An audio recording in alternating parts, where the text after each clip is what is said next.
We are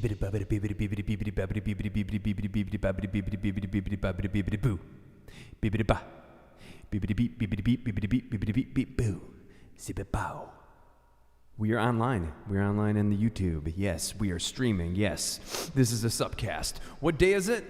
It is Friday, the 3rd of. We are online. We are online in the YouTube. Yes, we are streaming. Yes, this is a SUPcast. What day is it? I didn't ask for this. I didn't ask for the playback, but it's working. And we're doing the damn thing. Hey, my name is Neil Patterson. This is my podcast, SUPcast. This is episode number 42, and it is Friday, July 3rd. And we're doing the damn thing. Today we have a very special guest. We have JP from the HP, who's a friend of mine. And one of the best things about this COVID thing is ever since I had to take the podcast out of the van and I had to start doing the Zoom podcast, it gave me an opportunity to reach out and talk to lots of people that I wouldn't necessarily be able to talk to in person, and I wouldn't necessarily have long conversations with. Because I'm not a real phone guy. I talk to some people on the phone, but this is great because I get to talk to Johm Panich, a.k.a. JP from the HP, for a reasonable amount of time. And before we get into it, I just want to give a shout out once again to our sponsors at the Wendigo Tea Company. And if you're watching this on Twitch in the About section or on YouTube, in the description, you can get 15% off your entire order of tea. So enjoy that discount on this wonderful tea, which I'm drinking every week because we have a mold problem. Yes, we have a mold problem in our apartment. And they're sending someone out on Monday to check the mold. And we don't know what's going to happen. We don't even know if we want to stay here because we've been here for I don't know how many months in Long Beach.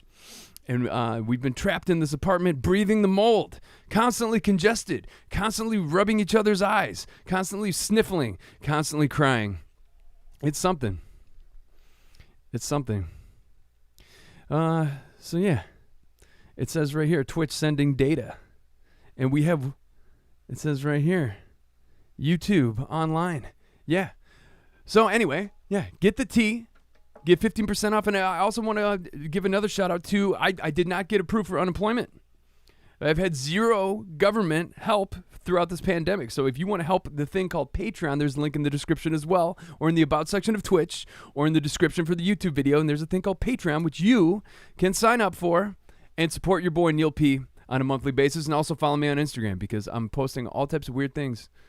It's weird. I got this guy that I went to high school with, and he feels the need to comment on every single Instagram post I put up, and he wants to like collab. He's got this weird conspiracy theory hip hop group where he raps about, Bohemian Grove, and he raps about chemtrails and shit, and he raps about how, tinfoil hats and how we're all being lied to, and he wants to collab with your boy, Neil, and I just don't have the heart to tell him that I think he's kind of nuts. And he literally he's like browbeating me into doing a collab. He's like every single fucking time I go on Instagram, he's fucking, why aren't we doing a collab, bro? Why aren't we doing a collab, bro? It's like, dude, like, am I a big media figure? Am I Jay-Z? If you do a collab with Neil Patterson, are you gonna you gonna get put on, bruh?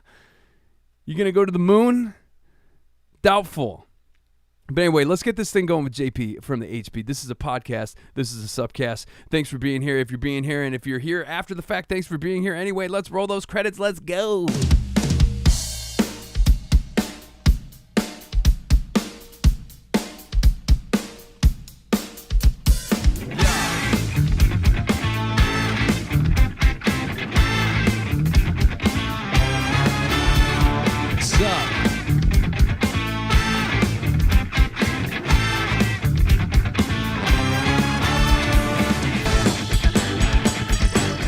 All right, let's go to the fucking Zoom waiting room where we have Johm Panich waiting for us.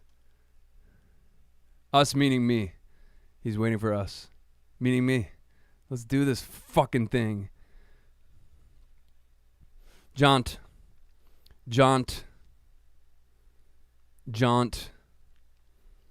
Connect your audio.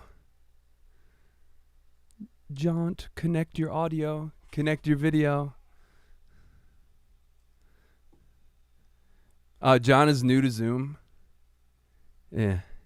So I'm probably going to have to text him here. Enable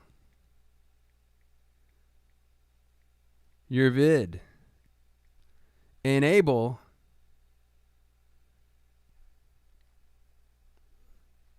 your audio. Enable your sound, JP.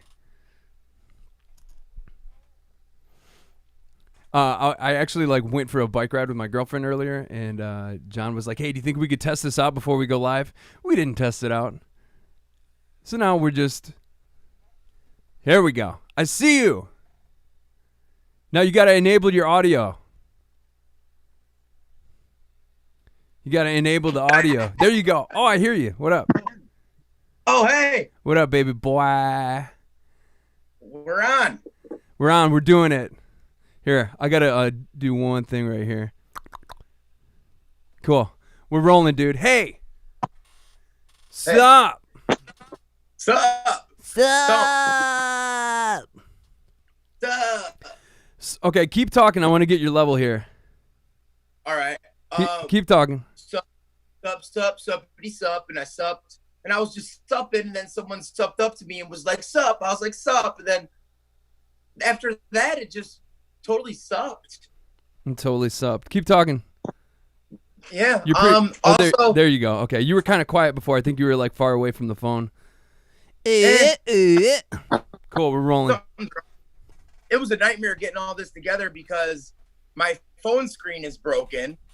So I'm trying to upload videos and do all this shit, all this tech stuff. And every time I press something else happens. And then, I'm getting notifications from different people every 3 seconds, Hey, if you turn your phone horizontal, I'll see more of the room. Is that what? Yeah, there you go. There you go, baby.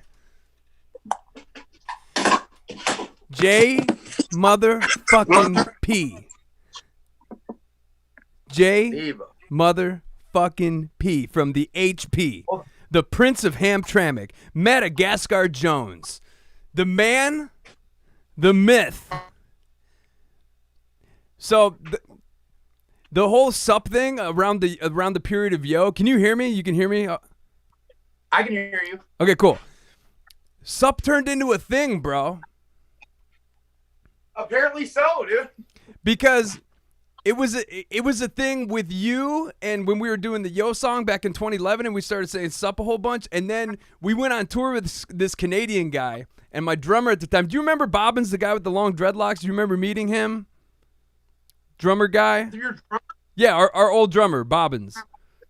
Yeah, we went to Illinois and shot that video with them and everything. Okay, cool. Okay, so you remember Bobbins. But sup became it's the fucking title of this podcast. It's called SUPcast because I asked people what should I call my podcast, and they're like sup. So apparently sup we just started saying sup so much that now I'm episode 42 into this fucking SUPcast thing. Crazy. Hell yeah. Yeah. It's cool. I like sup. Yeah. And then there's sump. We have to get into your vernacular a little bit.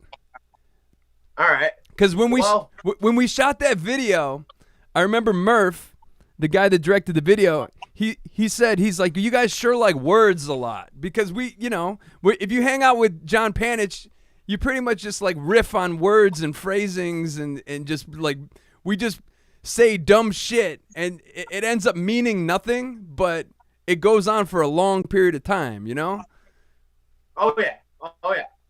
And I noticed too, because I met you through Colin Doerr when we first met you, that you guys have a very playful rapport with each other where you're constantly just saying gibberish but playing off of each other, and then the gibberish has legs and it can go for literally days. You guys can just fucking riff off of each other.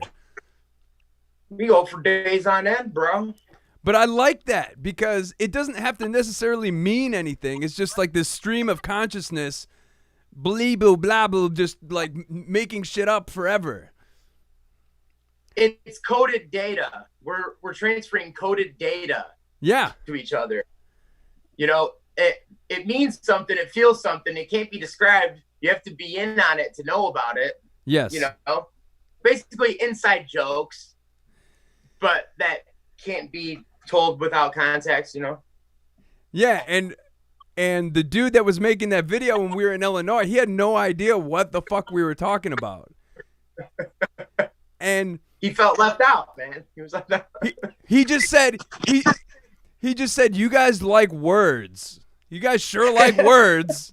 And we're just like blee blah blah blah blah blah. I don't know what the fuck we were talking about. But yeah, you guys don't even talk. You just make noises to each other. Well, I don't know if you noticed, but Ron is kind of the same way. Ron's got he's got his own fucking language where, like, have you heard that song that we do that's like baby goobers, gobby, blabby, flabbers, all that shit? Yeah. That's all Ron. Camp is friendly. Yeah, camp is friendly. So it's weird because we kind of met you on accident. Yeah. We were making that video with Colin. We were doing the video where we were all dressed up like monsters. And that was back in like 2010, right after we crashed our van. And you just happened to be there. And next thing we know, there's video footage of it. I'm jamming on the guitar and we're just saying, yo. I come through, yo. And then so that happened on accident, and then it became a song, and then that song affected our lives, man. Yeah. Yo was huge, man. I don't know. Was big. I don't know if it was huge, but at the time, oh, thank you. I mean, huge. Huge is in powerful for us. You know what I mean? I don't think it hasn't gone platinum yet, has it? No, I mean it's pretty obscure. Everything I've done my entire life is pretty obscure. But I keep doing shit, you know? Yeah, because it doesn't matter how famous it is. Like, I mean, it's good to be famous, I think. But I don't know, man. I see some of these famous people and I do not wish I had their lives, you know? So it's like best of both worlds. You get to be famous-ish amongst your friends and do what you love and make powerful stuff, but you don't have to like do all that other stuff, you know? Well, and that being said, like that song Dream off your 2012 album, that album, My Asteroid Wants to Kill Your Planet, that came out in 2012, right? Yeah, 2012 or 2013. You definitely reference the world ending in 2012 a lot on that album. Yeah. But as far as like the commercial success of it is concerned, I mean I can attest that I've listened to that song Dream like on repeat and cried, like literally cried listening to it. And so, you know, I've had a lot of people tell me, you know, 'cause I'm pretty hard on myself. I had big dreams when I was a young guy. I thought I was going to take over the world and shit. You know, I was cocky. I was like, yeah, I'm going to fucking do this and that. But, you know, I've had enough people tell me it's like, if you can like legitimately affect someone's life with your art, it doesn't matter how many people you're affecting. If you're affecting anyone and you're expressing yourself and you know, it's an extension of you, that makes it worth it. And that's why I keep doing shit. I have a podcast that not many people listen to. I live stream and not a whole lot of people tune in. I've put out fucking 7 albums that not a whole lot of people have listened to. But I make shit. We make shit. Like, yeah. You there's no like stats to like quantify the effect that it's had. But, you know, I'd like to think that, you know, it's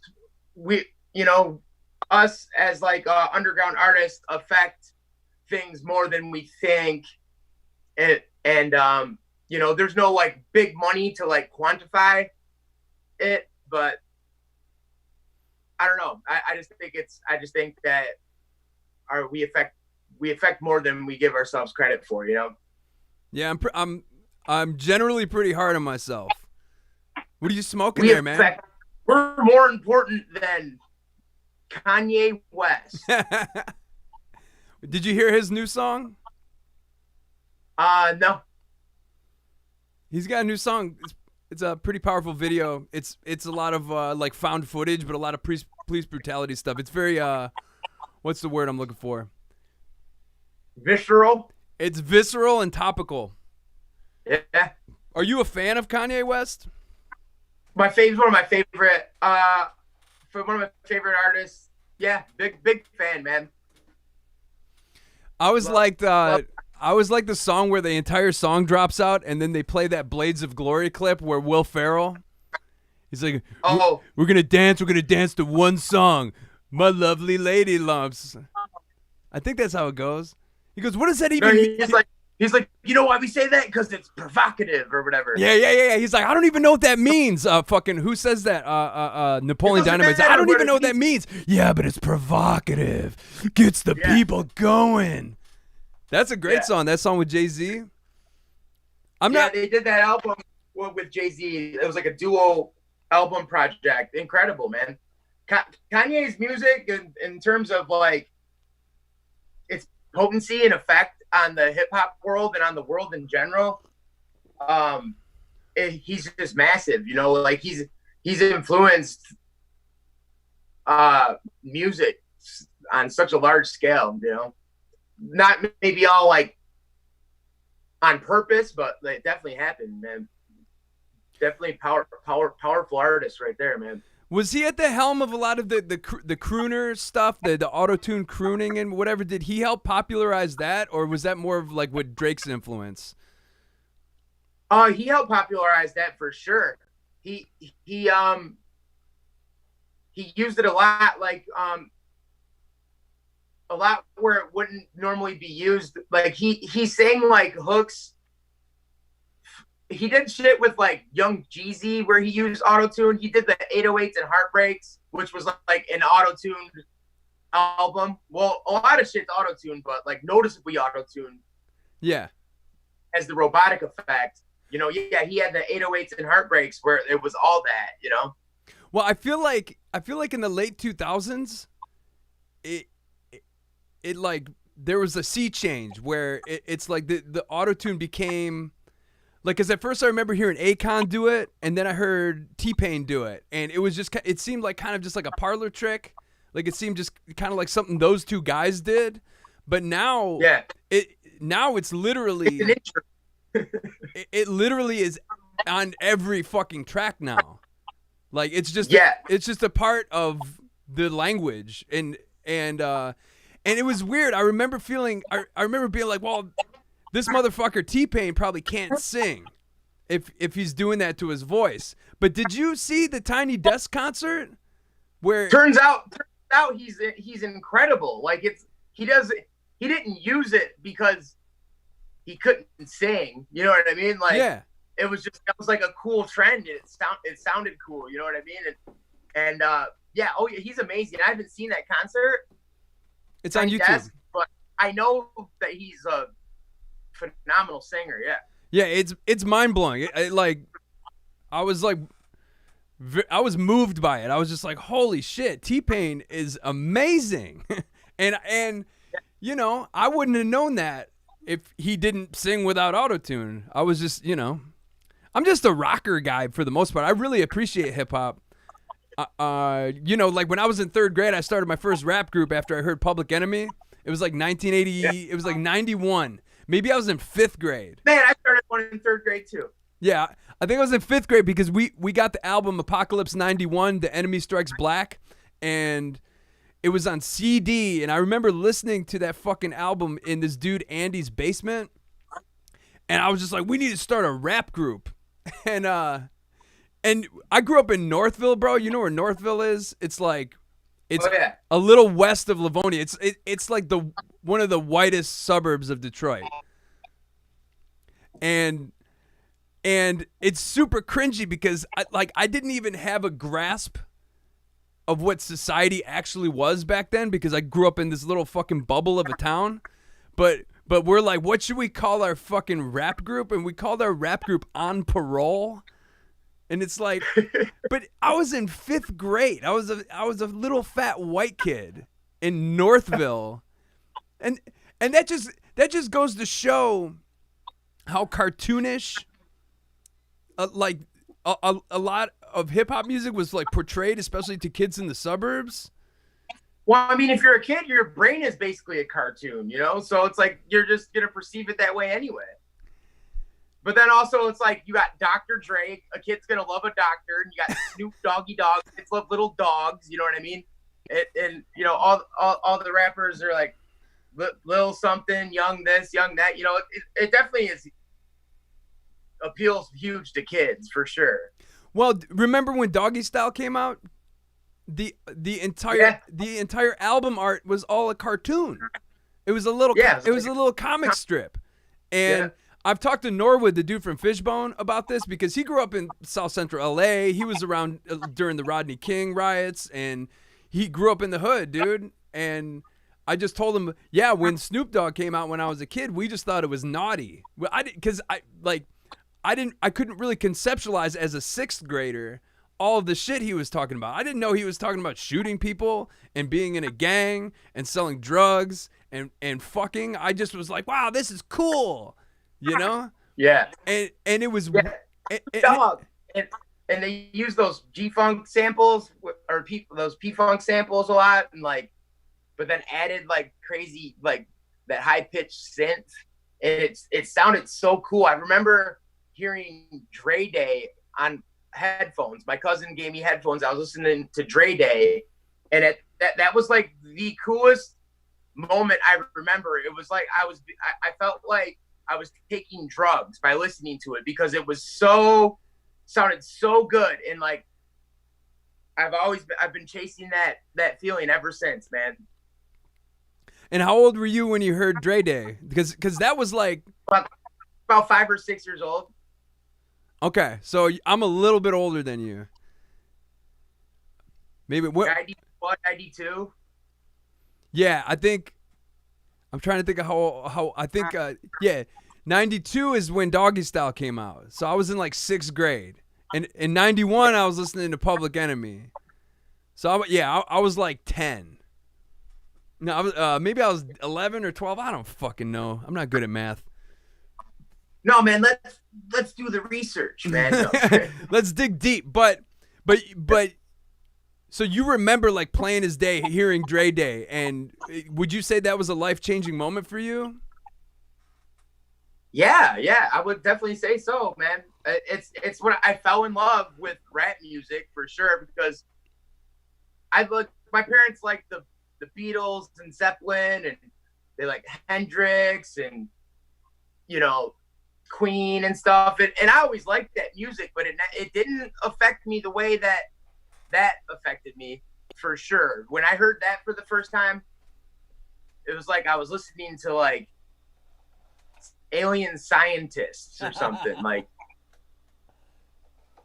and the intricacies of like the rock music was there too, but like something about that hip hop format, man, that they were using at that point, man, I was mesmerized, you know, mesmerized. And you were living in Hazel Park, HP. Hazel Park, yep. Hazel Park. Were you right off the old 8 Mile? Were you born in and around Hazel Park? Yeah, I was born in at St. John's on the east side of Detroit. Okay, I think I went there once time when I was. What roads is that on? Is that on Ross?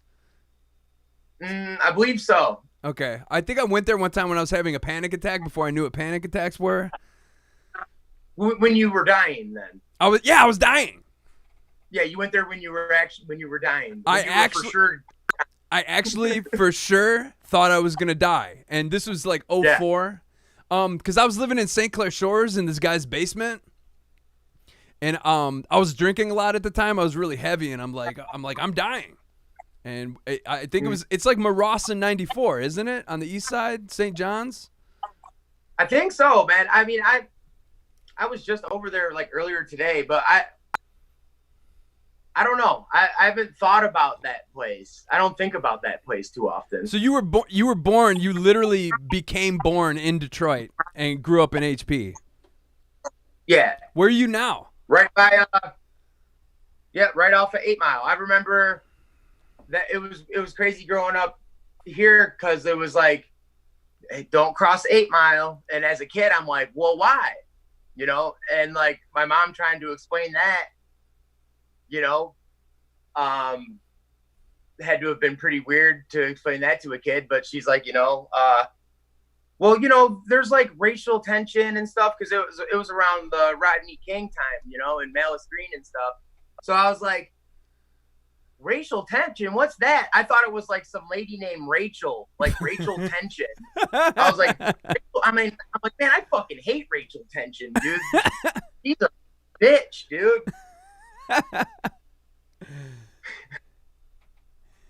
You know, just, you know, you don't know as a kid, you know, none of that makes sense, you know, and it doesn't make sense now either. I gotta go get a drink of water. Yeah, get some water.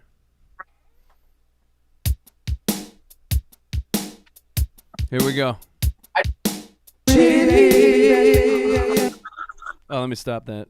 Sorry. Oh, where'd it go? Oh, that was quick. I thought you were going to be longer. So nope, I got this water. Me and my friends call these baby waters.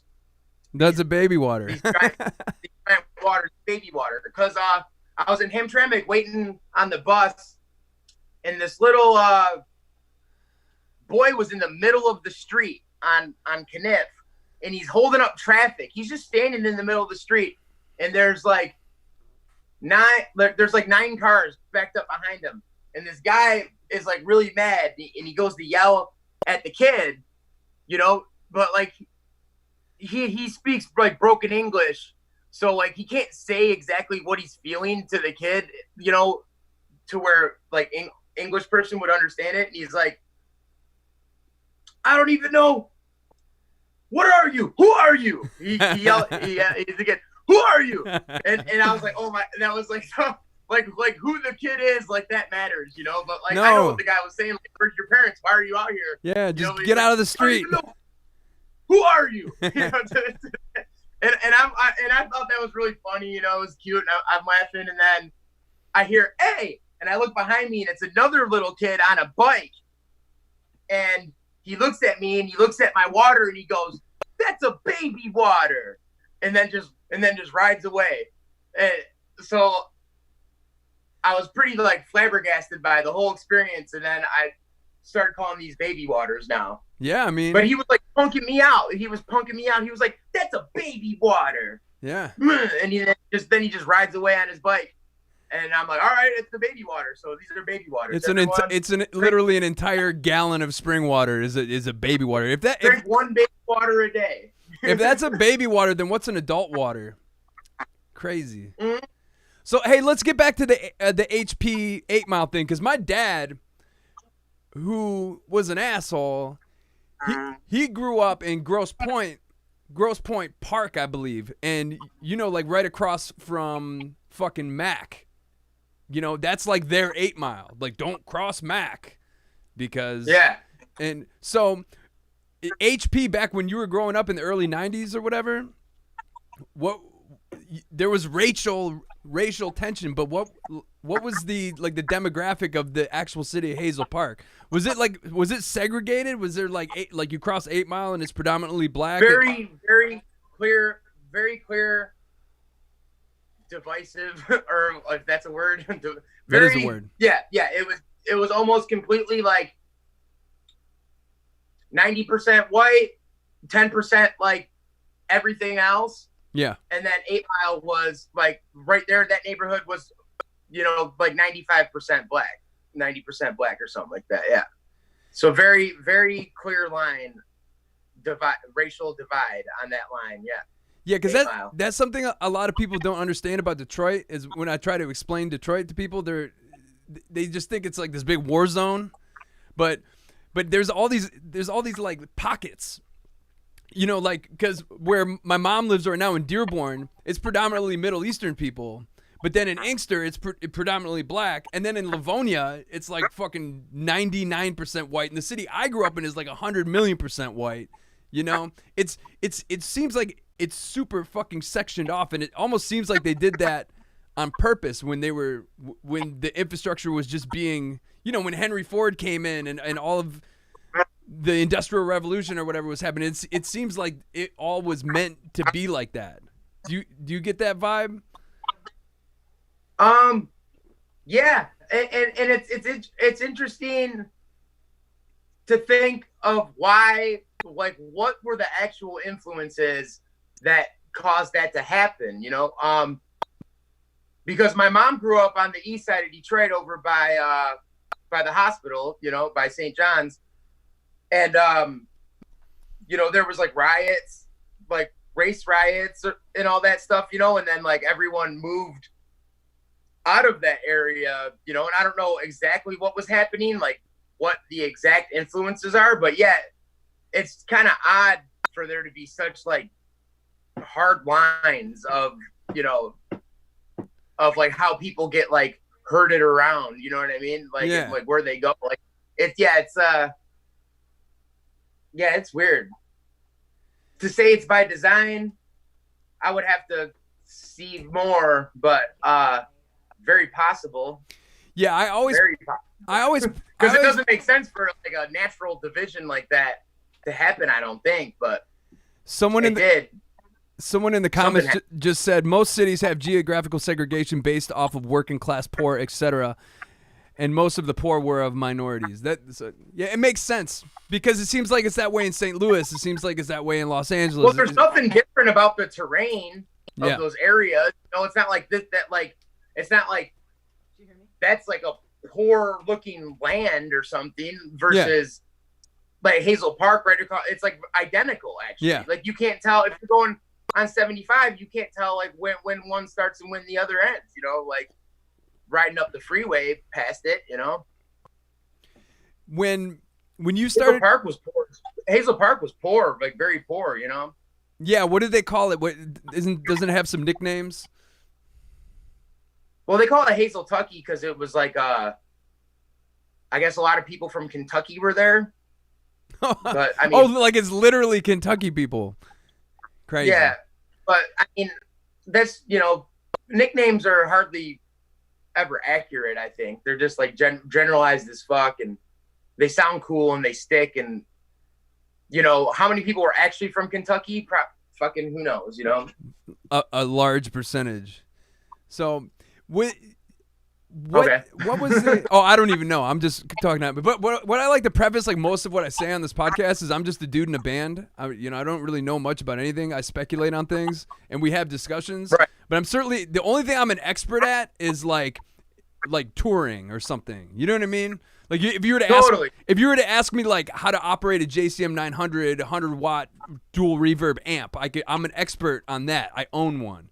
You know, I own a van. You know, I drive around the country before COVID, and I play gigs. That's what I'm an expert on. All this other shit, I'm like a little sponge. I want to learn stuff. I want to know. Yeah, totally. I want to know about I want to know about Bigfoot. I want to know about Hazel Park. But so you're we're all children of Joe Rogan, man.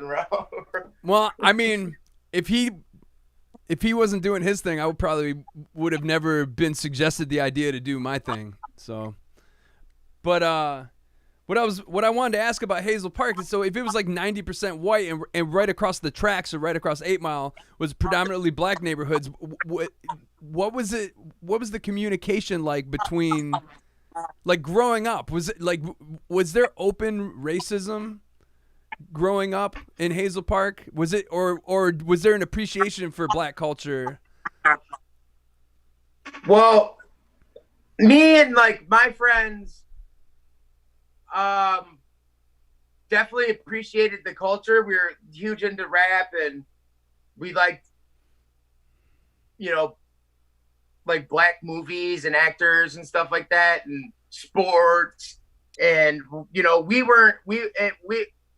wanted to go to 8 Mile and go across 8 Mile and meet people and see what it was like and all that, you know. And but not a lot of people really did, like especially like when I was in elementary school. But like when I got into high school, the school district opened up. Hazel Park School District opened up to Detroit. So then white white kids and black kids like went to school together, almost like a even, almost like an even amount, you know? Cool. So, I did not have that. Yeah. So, and then around that time, like the movie 8 Mile was coming out. And that was it was about like growing up where I grew up, basically, you know, and rapping too, which was like about me. So the movie was like about my life, you know, basically, and also Eminem's life.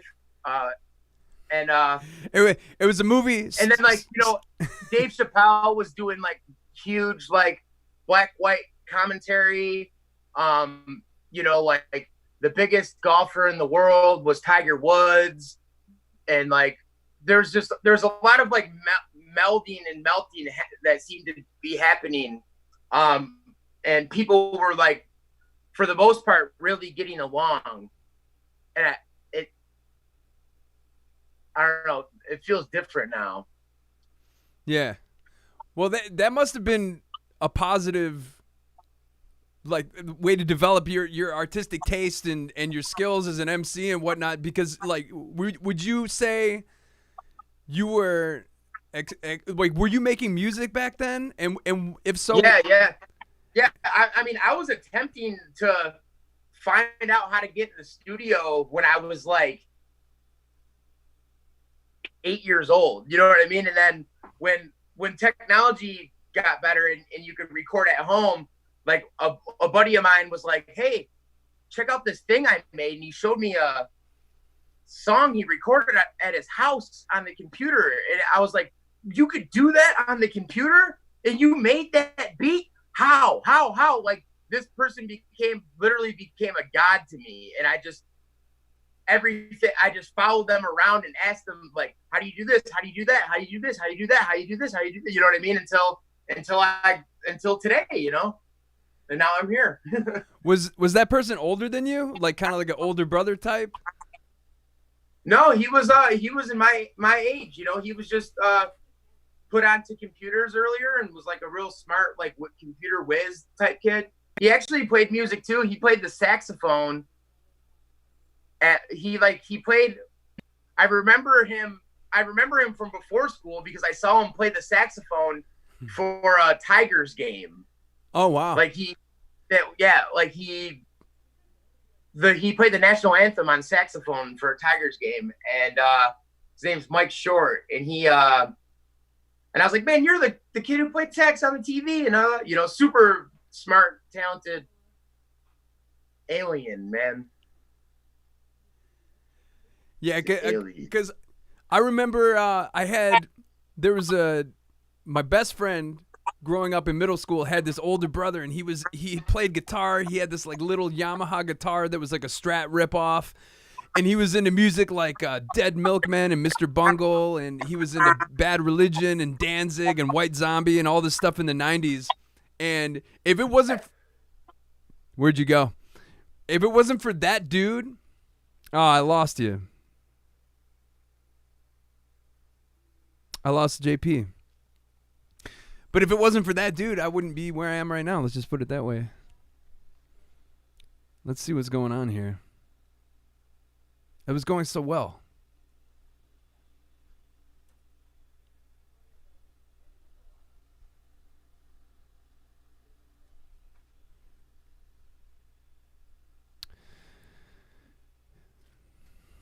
Lost the JP.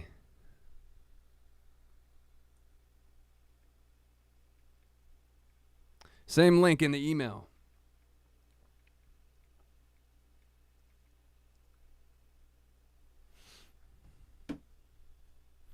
But yeah, all it takes is for someone who understands the process a little bit more than you to kind of wet your whistle and get you excited about being involved in music, whether it's hip hop or punk rock or anything. You know, you just need that catalyst, and that was Stefan Schirkenbach for me and Christian, and we got JP's back. What happened? Hey, what happened? What happened? What happened? My friend called me, and totally overtook the screen, and I tried to press end, and I accidentally answered it. Oops. So it must have cut us out. But yeah, it happens. But you're back, baby. But I'm back. What I was just saying is, so you had that dude who could make his own beats, who knew a little bit about computers. They were an alien, and that inspired you. Like, okay, if this motherfucker can do this, then I can do it. And I had a person like that too. A little bit older guy, played guitar, had his own band, played the high school talent show. And I remember like watching this dude and just being like, wow, real people can do this. Like regular people can pick up a guitar and start a band. What'd you say? It kind of cut off.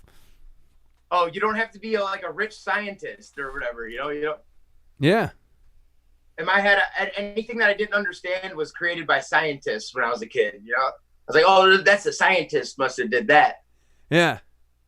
But I remember they did a Rage Against the Machine cover, and in Northville, there's a place called Ford Field, where it's a little baseball field, and they like built a stage, and there was maybe like 60 people, and it was all these high school kids and their bands playing. I remember they covered Killing in the Name. Fuck you, I won't do what you tell me. And I remember just being like, I was a little kid. I just remember being like, wow, this is the most powerful thing I've ever seen. High school kids saying the F word, you know?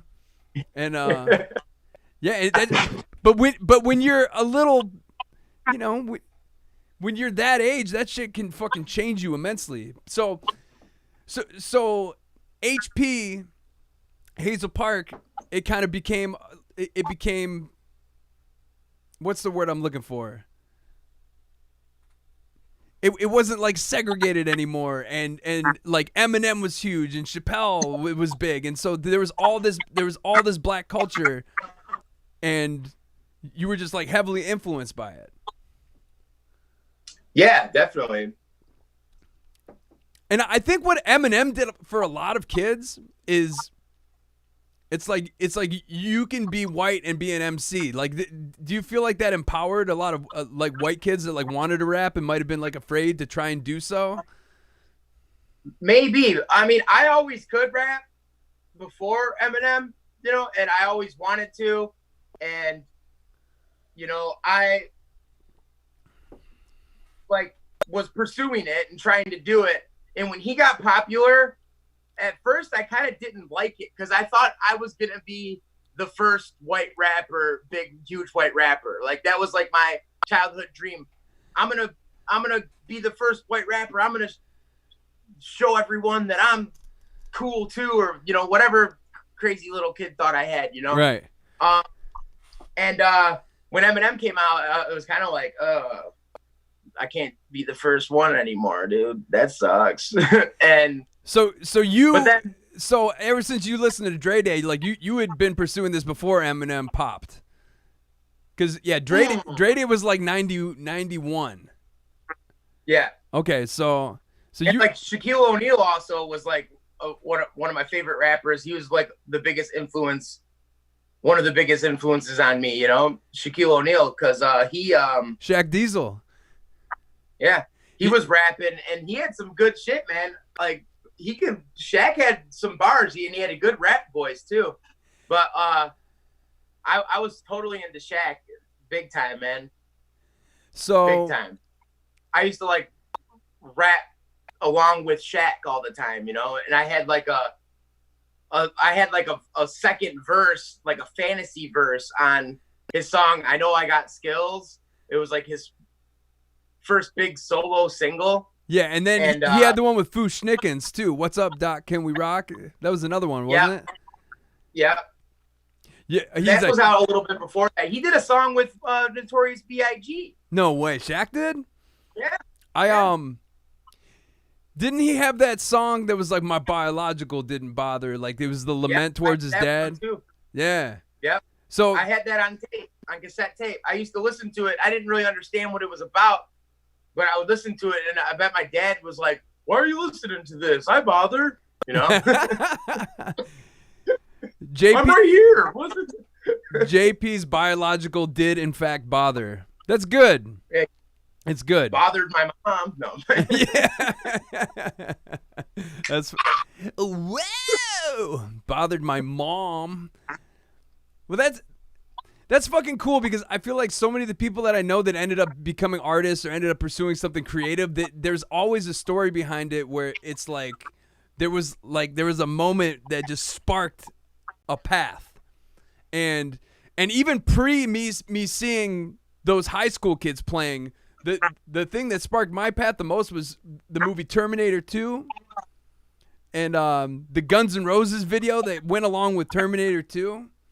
I remember being in like 5th grade and just watching Guns N' Roses and being like, I want to do that. I want to be that. And then this kid got a guitar. And we were like in 5th grade, and I'm like, he got a guitar. I'm like you can actually own one of those things.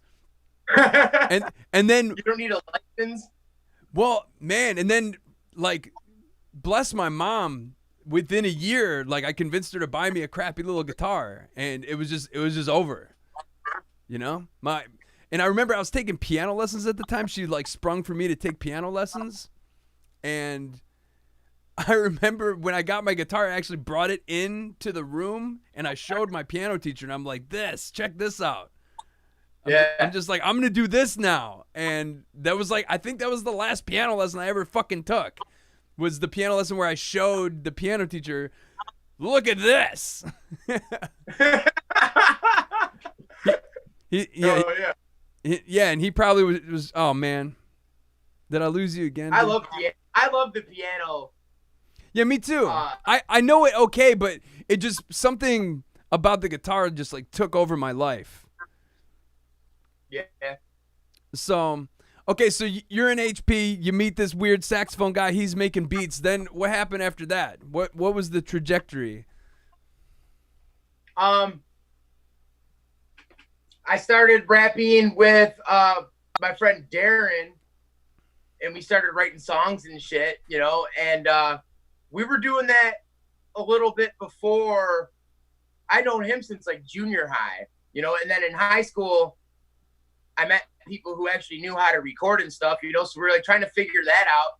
Because like before the internet, you had to like know someone who had studio time, who can get you studio time, and you had to be like really good because tape costs money, you know what I mean? And like no one's gonna waste a bunch of time recording someone unless they're either paying a lot or they're like really good and think that they can get paid from their music, you know what I mean? So we didn't know how to do it, and when we kind of figured it out, I showed him like a track that I could do. I showed him a track that I did with that mic guy, and he was like, what the fuck?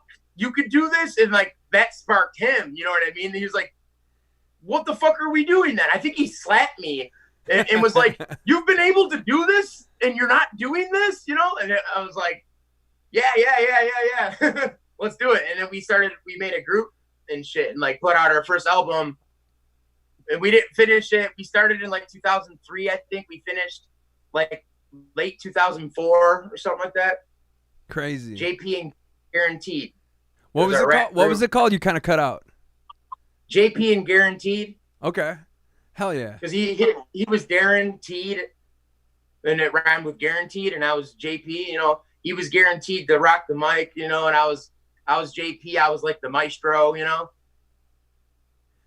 That's badass. Because in the rock and roll world, I think we recorded our first album in like '98, and it was in some guy's basement, but it just seemed like there's no way we could record drums and guitar and bass and vocals unless we have unless we have all this crazy shit.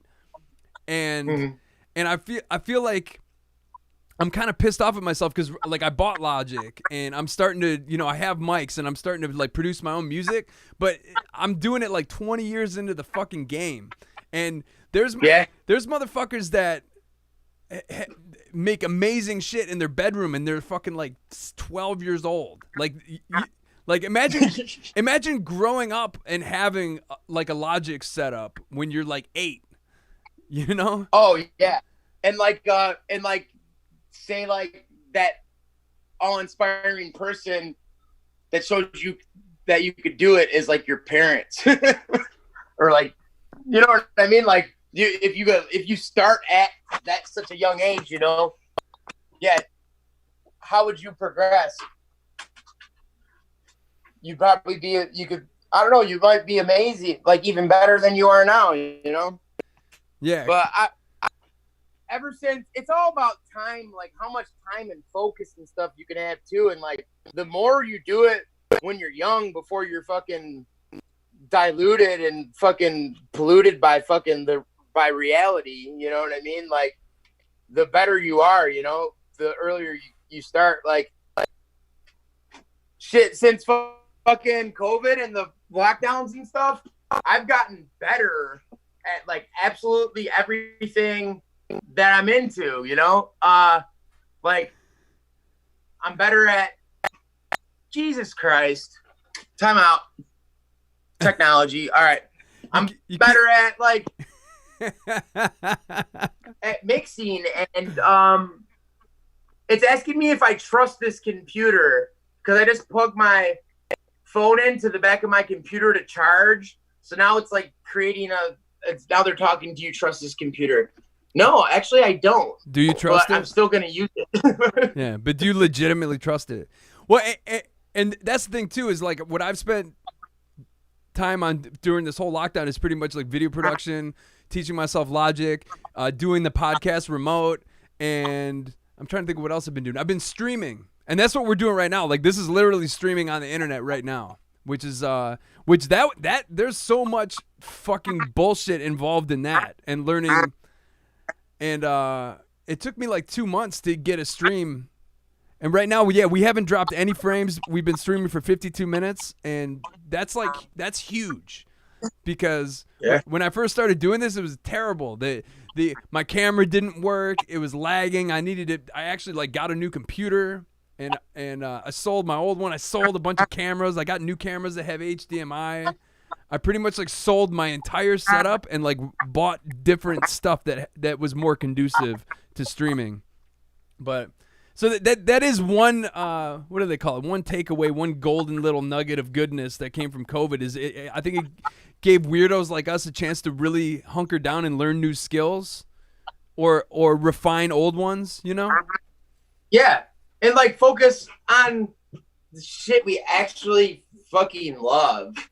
You know, like I liked working in a bar compared to like working somewhere else, but I didn't really like working in a bar. You know what I mean? Like I want to be making music and performing and networking, you know what I mean? And expressing myself and doing that, you know, like that's what I would like to do, you know, more than working in a bar, you know?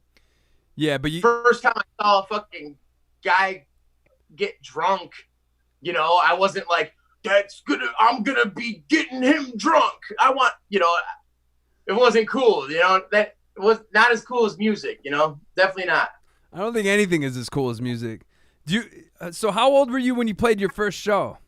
Film's pretty cool, but I mean, a little cooler than music though, I think. What's a little cooler than music? No. Not cooler than music. Not cooler than music. Music's cooler than film.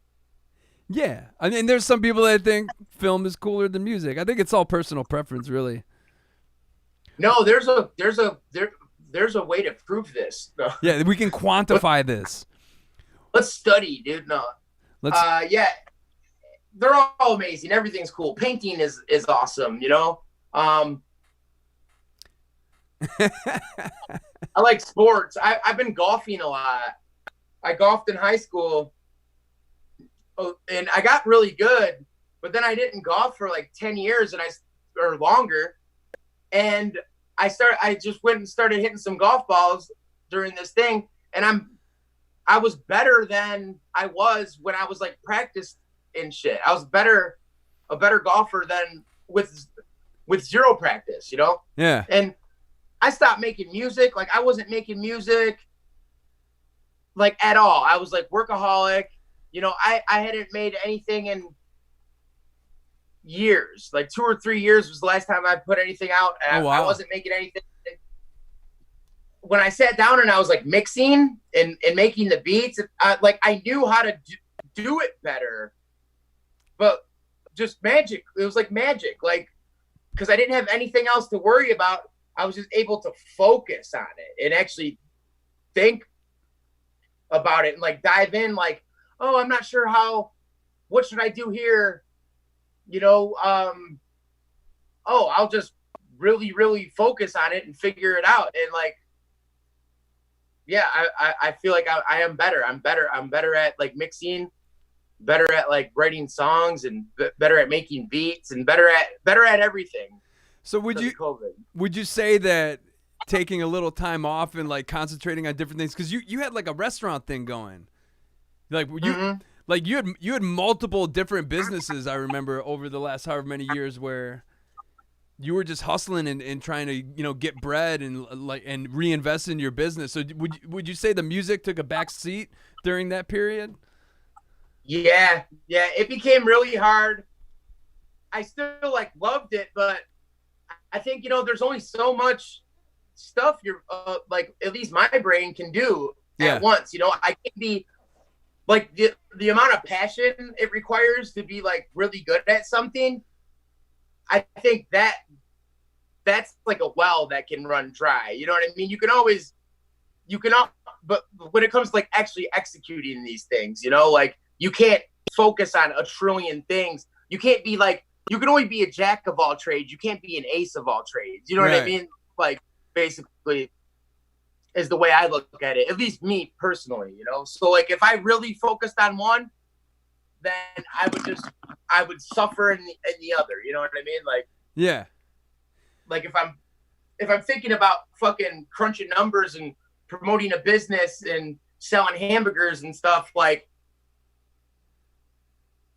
that's time where I can't be thinking about making music and promoting music and expanding that there, There's only so many, you can only think about one thing at once, man. Really, you can only, at that level, at like passionate, really seriously do it. You can't do it. You can't do it all. Not everyone can be Joe Rogan, man. Not everyone's Joe Rogan, dude.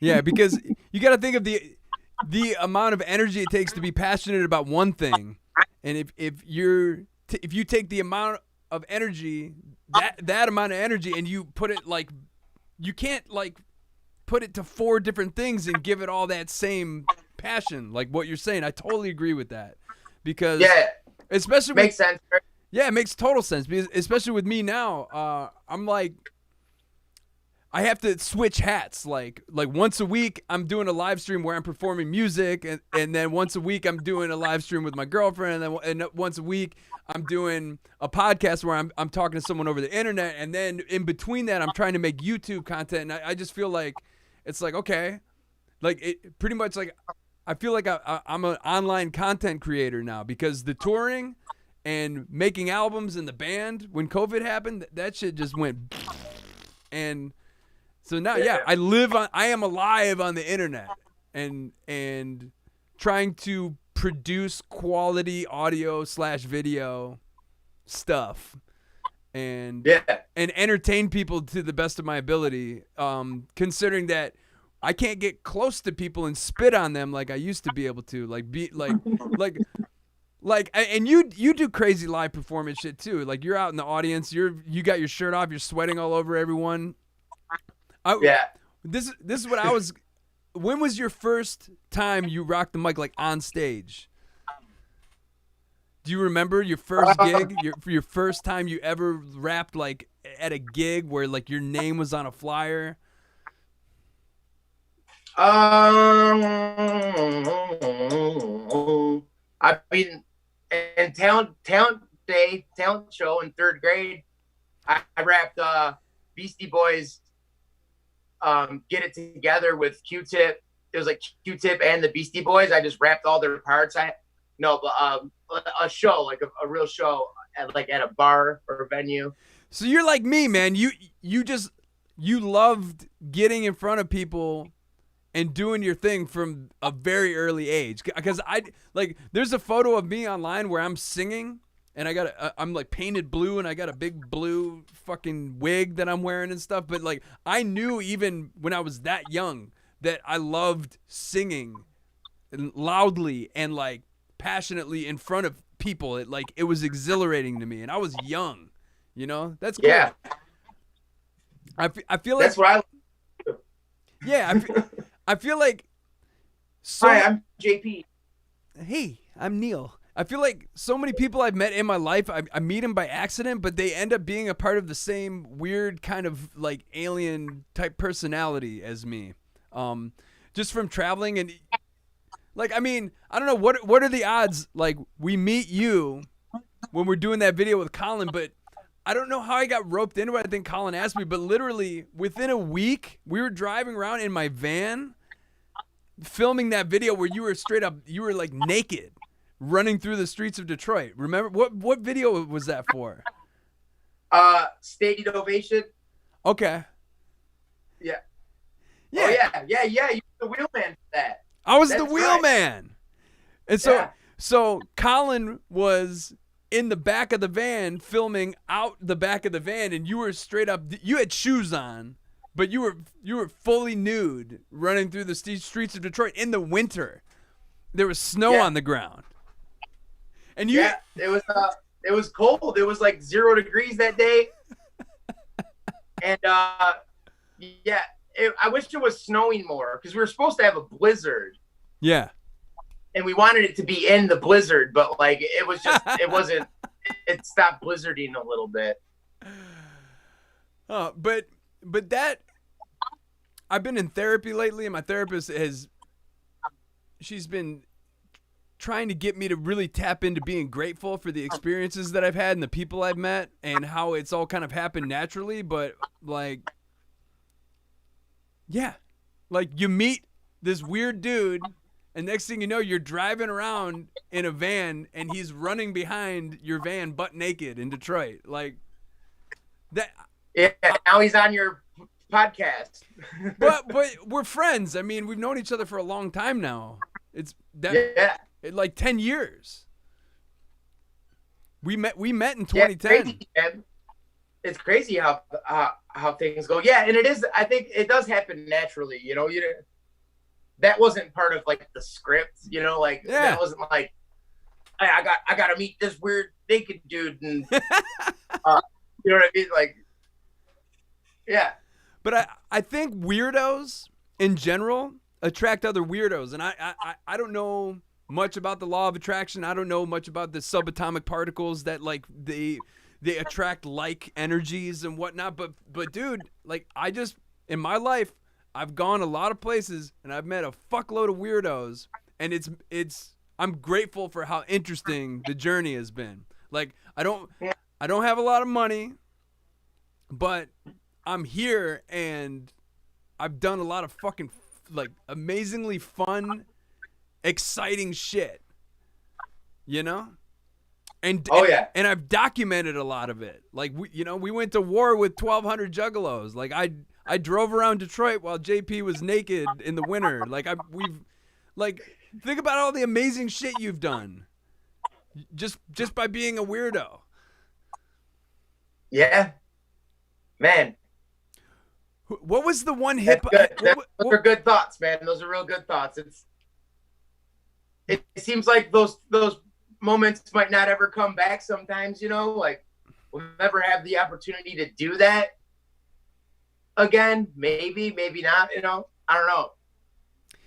Yeah, my hopes on life returning to normal, like where we can be like sweating on strangers and touch, like, dude, I can't tell you how many times I literally was like would look out into the audience while my band was playing, and I'm spitting on people, like, and not on purpose, just because I'm just like blah, blah, blah, like it's like, yeah, you can't do that anymore. You can't just spit on strangers. You can't just give sweaty shirtless hugs to strangers anymore. Like there's a code.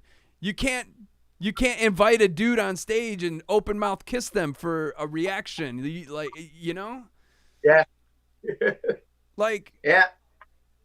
And, you know, like, it fucks me up because. Yeah, because it's like, yeah, like, maybe we shouldn't be spitting on strangers, but then. But they didn't. But that was great, though. That was great. Those were good times, man.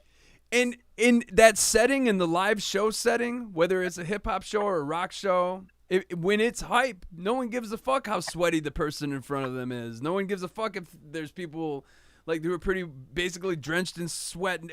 I'm trying to think of who I was talking to, but like when a punk rock show starts, like a big show where there's 1,000 people crammed, everyone starts pushing forward, and generally you get swept up in the crowd, and your nuts are on someone else's butt. Whether it's your nuts are on somebody.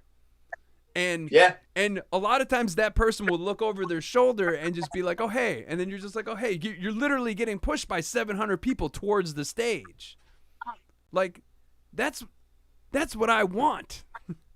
Yeah. You know, it's almost like if we can't have that, I'd rather just fuck around on the internet.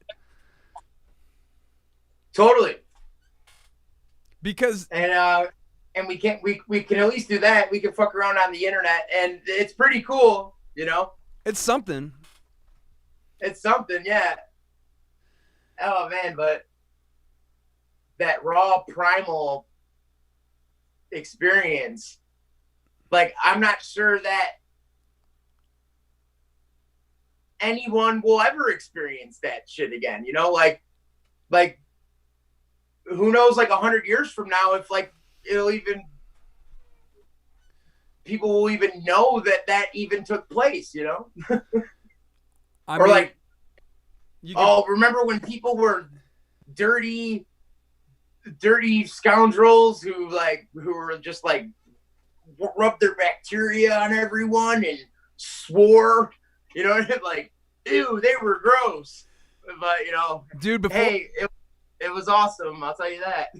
Before COVID hit, I would like fucking lick food off my fingers and pick my nose and eat. I would eat fucking food off of other people's plates, even, you know, like I was a total fucking scumbag.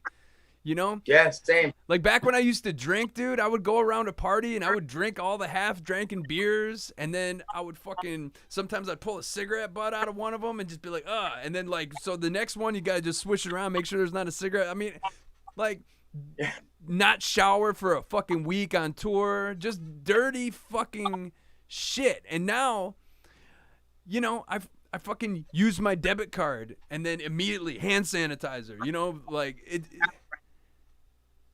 yeah. It's insane. Yeah. Yeah, it is insane, like how like life-changing this whole thing has been, you know? Very life-changing. Like reality, and like it's just different, you know? It's just the life experience is like a different thing now. When you can't do these like primal things, you know?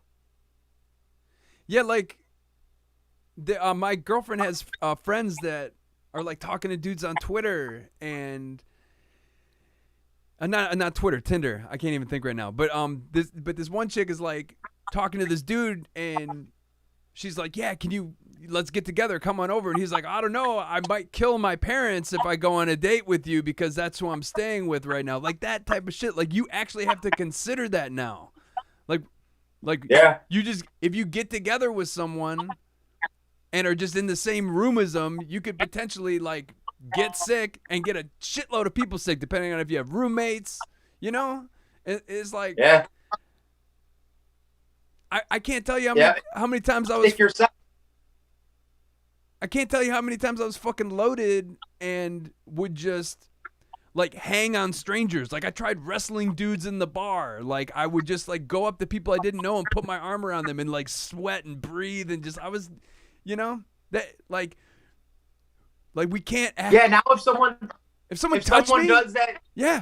if someone were to do that to me right now, I'd be like so scared and like so uncomfortable, you know, like even like this guy came up to me. I was at this party store. I walked in, I'm wearing a mask, and like somebody like walked in and was like on top of me, basically like leaning over me. And I was like, what the fuck are you doing, dude? Like, what are you like, why are you doing that? Like, don't you know, you know, like it's weird. Yeah. I was at the park today. In San Pedro, which is like right on the ocean. My girlfriend and I went there, and there's a dude throwing a Frisbee, and he threw the Frisbee over by us. He started walking towards us, and my immediate, like, I sized him up, and I'm like, am I going to have to fucking, like, yell at this guy? Like, it's just a dude walking to get his Frisbee. But it's like, it just, it's hard to wrap your head around the fact that you just can't get close to people anymore. Yeah. And a lot of these anti-mask people and a lot of these pro-Trump people, a lot of them are getting fucking sick. They're like, I'm not wearing a mask. We know this dude in Orange County that got sick. But I know this dude that just got over having COVID, and he posted this big long video about what actually happened to him, and it's scary as fuck, dude. Like he didn't know where he was. He could barely breathe. Like yeah. It's nasty. It fucks you up, man. And I've had some killer fucking flu bugs, you know, where I'm like mildly hallucinating, and I can't tell if I'm awake or not. You know what I mean? And I'm just like, you know, and like it's like one of those, you know, but a little worse. But you there, man? You look like the video froze a little bit. Okay, you're there. What's up? Yeah, my screensaver went on. My screen got dark. My scream saver. My scream saver. But it got dark. It got dark. Okay, let's get a little bit into your vernacular. Would you say you play some different characters on your like social media? I feel like you have like a couple different characters. Like yeah. Oh yeah. Like when you do the horoscopes, who does that person have a name? No, they don't actually. No, I was talking to this chick from. First off, like I always like hated astrology, and I would like blame it on a reason that like someone didn't like me or something. I'm like, they don't like me because I'm a Libra, or like that's bullshit. I didn't do it. I didn't do any of that shit. Whatever. Like, and I kind of like had it out for astrology, you know. And I was talking to this chick, and I was like, "Do you like astrology?" And she was like, "No." And I was like, "Good." And then we started kind of just harping on astrology, and I started doing like the, you know, Cancer.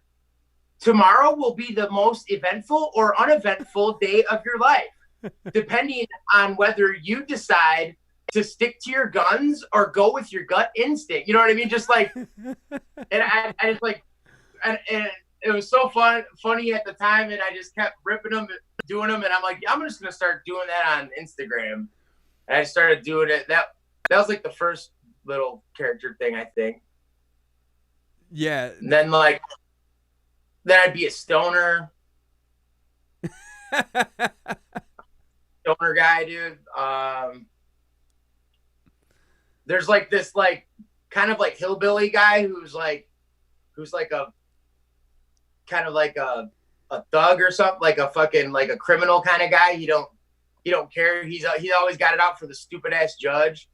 Yeah. He's always talking about stupid ass judge told me that I should watch what I say in court. I was like, fuck you, stupid ass judge. Like, you know what I mean? Like, because I heard someone say stupid ass judge once, and it just like sparked in my head. I'm like, that's a funny ass phrase, stupid ass judge. You know, so that I do like the stupid ass judge video, you know, but it's all unrealistic, you know, shit like stupid ass judge say he was gonna put me in jail. I said, why don't you put yourself in jail? Lo and behold, stupid ass judge put himself in jail right there on the spot. You fucking idiot. You know what I mean? Like, just these like really fantasy, like dream-like scenarios where the judge is so stupid, you know? I feel like between you and Joey Average, there's a lot of characters. You know? Yeah. It's almost as if we could put them all together and make a show. Why don't you? Well, that's an interesting question. I don't know, like, if, like, what it takes to, like, produce a show, all the people involved. Yeah. Well, one, you have to be good at it, so you have to get the people who are actually good at it. And I don't think those people are fucking with productions really like that because of COVID, you know? Yeah. But I heard that 30 Rock is going to do an episode, like a reunion episode, and somehow it's going to be done remotely, like produced remotely. So I don't know what that entails. I forgot to like look into that further. But maybe there's like maybe there's a way to do it. Green screen or something, or like just some new format or something. I don't see how it would work, but they're doing it, so maybe it works. Maybe there's a way to do it. I don't know. Yeah, I feel like now's the time where we have to find a way to be innovative, and if we're gonna create things with other people, like how do we involve them? Like I'm working on a video right now where it's me and the guys in my band, and we're all playing in different rooms, and then I mix it all in Logic, and then I'm gonna like do all the cut screens and all that, but. It's like, is that the future? Like everyone just stays away from each other, but we collaborate through video production. Like how do you tell a story that way? Like, because that's the thing. It's one thing if it's a band playing, you can mix it all in Logic and in Premiere, but how do you get characters and how do you act and how do you like tell a story if you can't be in the same room as fucking people? Yeah, I don't know, man, and like. Me, I've always just been primarily like a local musician, and I mean, you too, but you tour, you've been out doing it for years, but like the entire essence of that relies on like venues and like there being like this meeting ground, you know what I mean? Like that's gone.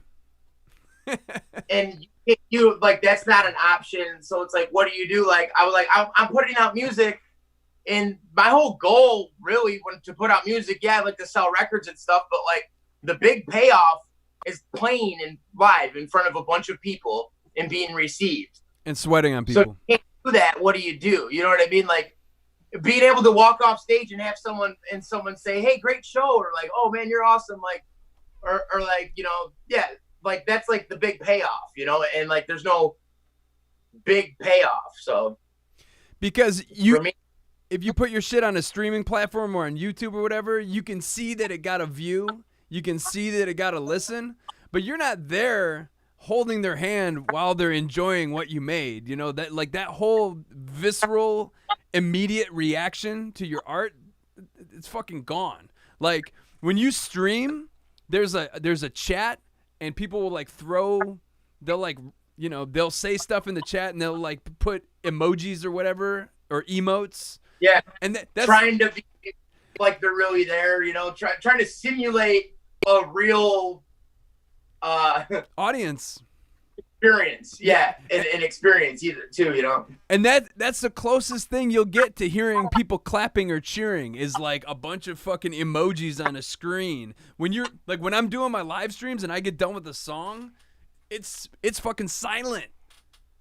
It's silent. Yeah. You don't hear people talking, people aren't drinking, people don't cheer, people don't clap. It's just a screen and a bunch of blah, blah, blah, blah. And then if they like give you a donation, it makes a little noise. It's okay. So here's what you do, man. You get a projector and you put it behind you. You project an audience onto the screen, and then you play like audience noises and cheers and stuff, and even throw in some real special ones like oh my God, Neil, best guitar solo ever. Just a real quiet one, fake one, and like splice that in there, make it seem real. Yeah, but it's not genuine. That's the thing. It can be done. It can be done, but it's not like it's not a genuine reaction from the people who are taking it all in. You know what I'm saying? The most genuine reaction are the people actually watching the stream and writing in the chat. Yeah, that's pretty much all. Unless somehow, I saw this dude streaming today, and he had a bunch of people on his Discord, which is like a chat kind of thing. It's he actually had their audio, like all of them, but it was all garbled because there's a bunch of different computers audio. Yeah, and it was all like, and it sounded terrible. So it's like, oh yeah. I was thinking about doing that. My buddy does the. It was like a live show where he's like a Jay Leno impersonator. Yeah, it's Jay Leno Jr. and like he get just local people to come on, kind of do like what we're doing now, but like he'd do a monologue, you know, tell some jokes, have a couple segments, then have guests come up and he'd like interview them. And he's like this character, he's like a total dickhead version of like Jay Leno. Like I don't know how Jay Leno really is, but like if he's an asshole, then Jay Leno Jr. is like a fucking exaggerated version of that, you know. It's super funny, just harping on people, you know, but also giving them a plug to like show their thing. Who is this guy? Who is this? A Detroit person? Yeah. Jay Leno Jr. Were they involved in that show I went to with Eyes Cried Shut at all? Who was the opener when we went and saw Eyes Cried Shut? Oh, Vince Caesar. Vince Caesar. That's actually Chris Butterfield from like Pink Lightning and shit. He had this guy named something Caesar, and he was like, I saw him do that at a show a few years ago, like with that character, and I was like, he should be the host of this thing, you know, of the Eyes Cried Shut. That was fucking hilarious. Yeah.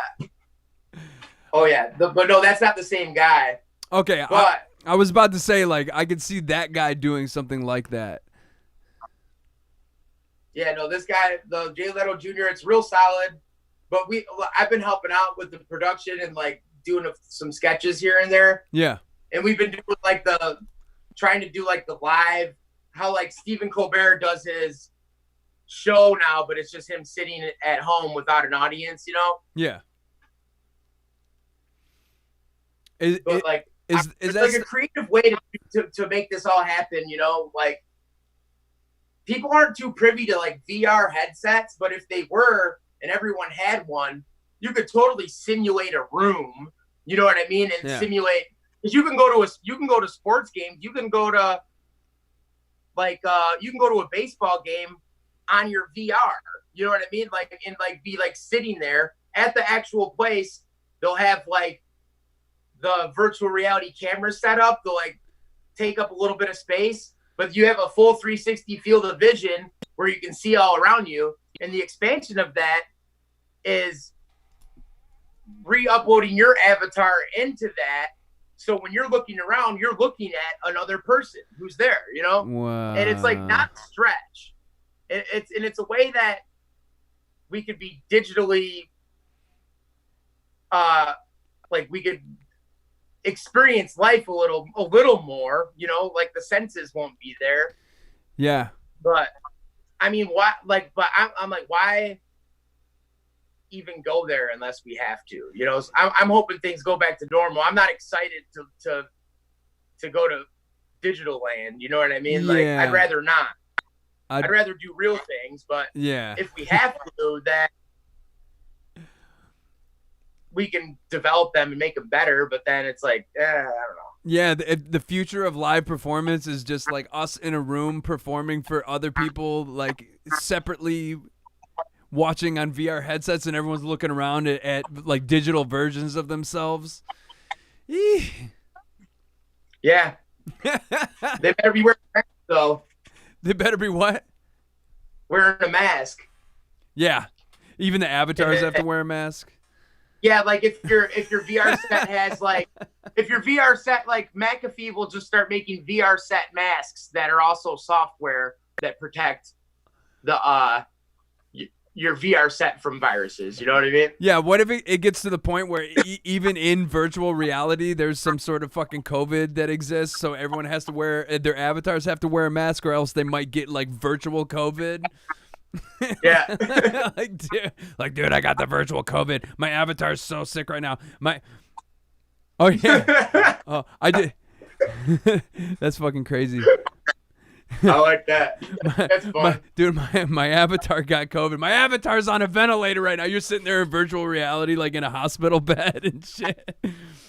Okay, so oh dude, my girlfriend just texted me. Is that your friend from Eyes Cried Shut? Yeah. You want? Yes. Okay, she's a big fan. You want to talk about Eyes Cried Shut real quick? Yeah, I'm down. I want to talk about this new JP joint. I just we can talk about that too. Hey, yeah. When we saw you, I laughed so hard. It was so good. It was so funny. It was just like so on point. And I guess like I was really into being emo back in like 04 through like 06. So it just made me fucking laugh. Huh? It's not emo. It's pop punk. Pop punk. Yes. But I was like very into the Used, you know, like My Chemical Romance, like all that. Yeah, can you hear me? I was just saying I was into like the Used and My Chemical Romance and all that. So I just thought it was like it was so fucking funny. It was good. Why was it funny? Yeah, why was it funny? That's his actual art. I don't know. I guess I've called Neil's stuff funny too, and Neil tells me he's trying not to be funny. And I just feel like I saw the humor in it. It was good, and I was laughing, and I was entertained. I guess you're like putting out a message that's like so real and non-hiding. I guess people deal with it with humor and, to kind of help process a little better, you know, because it's cutting too close to home. So you like laugh it off or whatever. No, I get it. No. Did you hear it? I heard bits and pieces. It's hard to hear. Okay, what he's trying to say is that it's so raw and so real that some people, the only way they could deal with it is by laughing, because they don't know how to deal with so much raw emotion. You know? That's true. Yeah. Yeah. Right. So it's like, you know, like, oh, laughing, but it's just like a nervous laughter, you know, that. Yeah. Yeah. It comes from deeper. Yeah. It's, you know, how else are you supposed to react to, you know, something so emotional? Well, talk about it. Explain it. I want to know. That was your band, right? What year did Eyes Cried Shut start? Didn't you guys like 2001, you know? It was before I started really rapping, you know? The band breaking up is what made me like be like, I don't need a band. I can just do this by myself. Apparently, all I need is a computer, you know? That's not going to fuck my girlfriend, you know? So So was it drama that made the band end? Was it interpersonal drama? Oh yeah. But you know, I've moved past that, you know, like trying to redo the shows. I get a lot of things still come up, you know, old members of the band and like their friends. Cause like the band split into like tribes after we broke up, you know, and like, you know, there was still that conflict a little bit at the show, at the reunion show. But all in all, though, it's good. All in all, it was really good. Well, it survived. What are some of the song titles?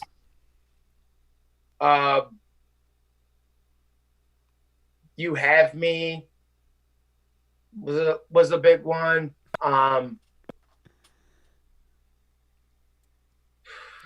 Social Media.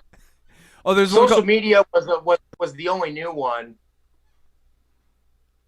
Yeah, because when like it was like a MySpace era thing, right? Or was it pre-MySpace? If it was in the early 2000s. MySpace, yeah. And it's crazy, like with like MySpace kind of disappearing, all the fucking music kind of disappeared too. Like all the traces of it are pretty much gone, you know? Yeah, I actually checked Downtown Brown's MySpace not too long ago, and it's just Shadows. Is there anything on? No, they got rid of all the music. There's photos and there's photos and there's flyers, but all of our uploaded music and plays, they got rid of it all. So I couldn't find the Eyes Cried Shut, and the entire account wasn't there. How could they do that? How could Tom do that? How could Tom do that to me, man? Tom from MySpace. Well, that's the name of the new songs. How could Tom do that? So hey, let's talk about the new JP joint, and then I have to go eat soon. Before we end this, I want to get a couple horoscopes. Are you down? Oh, word. All right. Are you down? Yeah, I'm down. Okay, so Hold on, I gotta make sure my source is emitting the pure knowledge.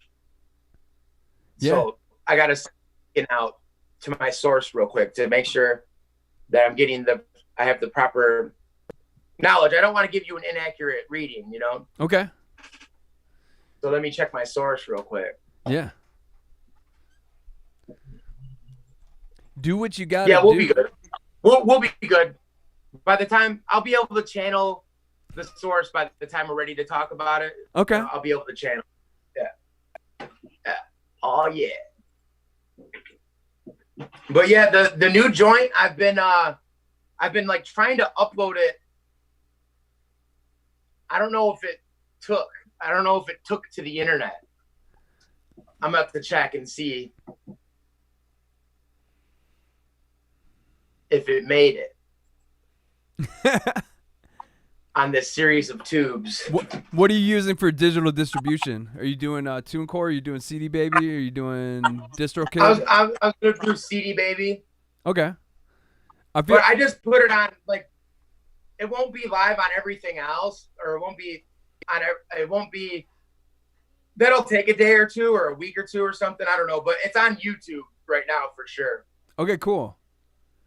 I'm looking at it, and send me the link to that, and then we'll put the link in the description when we repost about this. Because generally I record the episode live, but then I like actually give it a push. Like I'm not gonna give it a push tomorrow because it's 4th of July, but we'll give it a push like the Sunday after 4th. All right. I'll make like a little clip, and we'll make sure that the YouTube. So when you watch this in 2 days, the YouTube link will be down below. So check it out. What's the new joint called? It's called GBGGBGBB. And how do you pronounce that? Just how you just did? Yeah. I say, good, bad, good, good, bad, good, bad, bad. I just sent you a link to your Facebook. GGBBGBG. So I don't have to dick around with the phone and like interrupt the screen, current screen. I got it. Introducing the main guys, produced by JP from the HP. Okay, so it's kind of a posse track, huh? Yeah. Yeah. My boy Ian, aka Boy Friday, and Jen David, aka I'm Baby. Like we're starting this little thing. It's not like a group, it's like a collective, it's like the main guys, Cool. Like the main guys, like, when you gotta beat the video game and you gotta beat the main guy, like we're the main guys, I like Bowser, that. A bunch of Bowsers, We a bunch of Bowsers in here. Yeah. A bunch of Bowsers. We Bowsers. But yeah, well, I made the beat like kind of on my own, and then, had them over. We were like writing and came up with all the lyrics and stuff. And then I've been like obsessively mixing it and adding stuff to it for like over a month or two now. So it's just now ready. I just now decided that I'm not doing anything else with it, That's the crazy part when you're working on a project. You literally are like never satisfied, I feel. Right. Like I could probably go on forever with this one song, and Yeah. 5 years from now, sounds like shit. Yeah. I feel that too. Yeah, because there has to be a certain point where you're just like, all right, like I got to be done with this, or else I'm gonna fucking lose my mind. Oh yeah, for sure. Well, and then at one point you're just trying to like make it more stimulating for yourself because you've heard it so many times, So you're not like you're not adding things that make the song better. You're just adding things that are just fresh to you, Yeah. when it was good fucking 2 weeks ago, Yeah, like So like it was good a while back, and now the only person you're changing it for is you. yeah, and yeah, anyone else who hears it is just gonna have a seizure the first time or something, like. It gets to the point where it's unintelligible. Yeah. Well, but cool. so advanced though. It's so advanced, but it makes no so sense. Advanced. Yeah. Well, I'm excited. Cash, who's a Northville native, who's my DJ. He's from your neck of the woods. Oh, who's this? He did DJ cuts on this. Okay. He's like one of the more impressive persons at that you could find. I think he was like some worldwide competition, and he like did rather well. He also did the artwork too. Okay, so he actually uses turntables. Like he actually is a fucking scratching like fucking mixer DJ, like the old like 80s. Yeah. Like that whole thing. Like thing that we'll do. Like DJ Lethal from Limp Bizkit. He's a Northville guy? Yep. Crazy. Cash, he's from Northville. There's a lot of what's weird about Northville is there's a lot of weird Northville Hazel Park, we're the racetrack. Sorry to cut you off. We're the racetrack towns, man. Yeah, there is a racetrack in Northville Downs. And then what's the Hazel Park racetrack called? Hazel Park Raceway. Okay. I mean, it's not there anymore. Amazon bought the whole area. Oh, Amazon wow. bought like a square mile of Hazel Park, basically. Oh, when was this? I think 2017 or 2018 or something. I don't know. There's a huge Amazon warehouse, and then a bunch of like smaller facilities. Oh wow. But yeah, the racetrack just wasn't making a lot of money anymore, so I think they happily sold. Yeah, that makes sense. I like my whole life growing up in Northville. I think I had to be over 18 anyway, or over 21 anyway, but I never was like, hey, I want to go down to the racetrack. Like I just never cared. Yeah, I didn't either.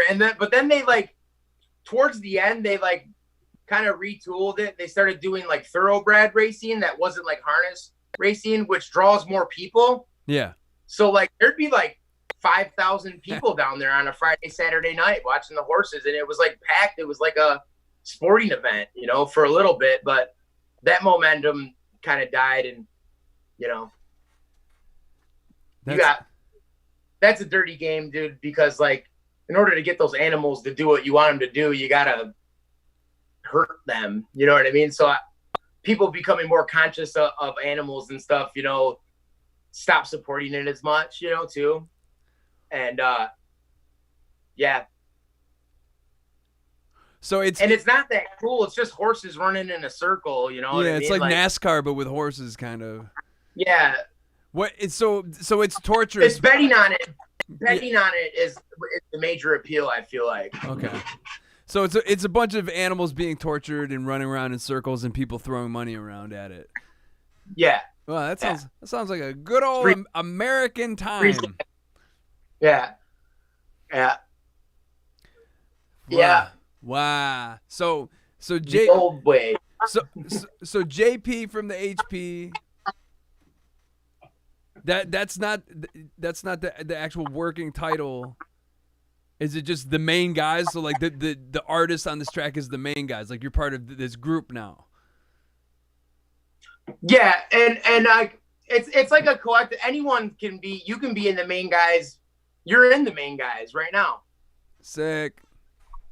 Yeah. Let me know if you need some wicca guitar. Yeah, anything. Let's anything, man. But yeah, I didn't want to like title it or release it. I didn't want to have to make a new Instagram and a new YouTube channel and get new fans. You know what I mean? Like it reaches further as JP from the HP, you know? Yeah. Than it would as the main guys at this point. Yeah, all that shit's all that shit's exhausting. Like having to like make another handle for every project you do. Like there should just be like a hub. Yeah. Oh, my friend Josh wants to know what your mother's maiden name is. Does he want to know what my childhood pet is and what my yes, what my first teacher was? Yes. Where did I go to elementary school? Yes. The model of my first car. Yes. All the above. No, he just said what's his mother's maiden name and his first pet's name. Login. Yeah, he's trying to fucking steal your identity, bro. Yeah. Hey, what's his name? What's his name? What's his mother's maiden name? I don't know. I know his name is Joshua. Joshua. Joshua. Tree? Is his mom's maiden name Tree? Joshua Tree. It's Flint. Yeah, he just wrote my mother's maiden name is Flint, Michigan. Oh yeah. So hey, we're at 0 drop frames. We've been streaming for an hour and 41 minutes. Last name Water. Yeah. So I guess his mother's full name is Flint, Michigan Water. Oof. Oof. Wow. Oh yeah. Oh, I get it. I get it. Lord. I get it. Well, I'm gonna check out the new joint. I'm gonna check out the main guys, and that's cool that you're DJ on the 1s and 2s as a Northville guy. Yeah. Oh, what I was saying about Northville people. For some odd reason, there are people that were a little bit younger than me from Southeast Michigan that are like predominantly doing well in like the punk rock community out here in California. It's weird. Oh shit. Yeah. That's good to hear. Yeah, this one dude I know like plays with Goldfinger, and he's an Ann Arbor guy. Oh yeah. So do you gotta drive like John Daly?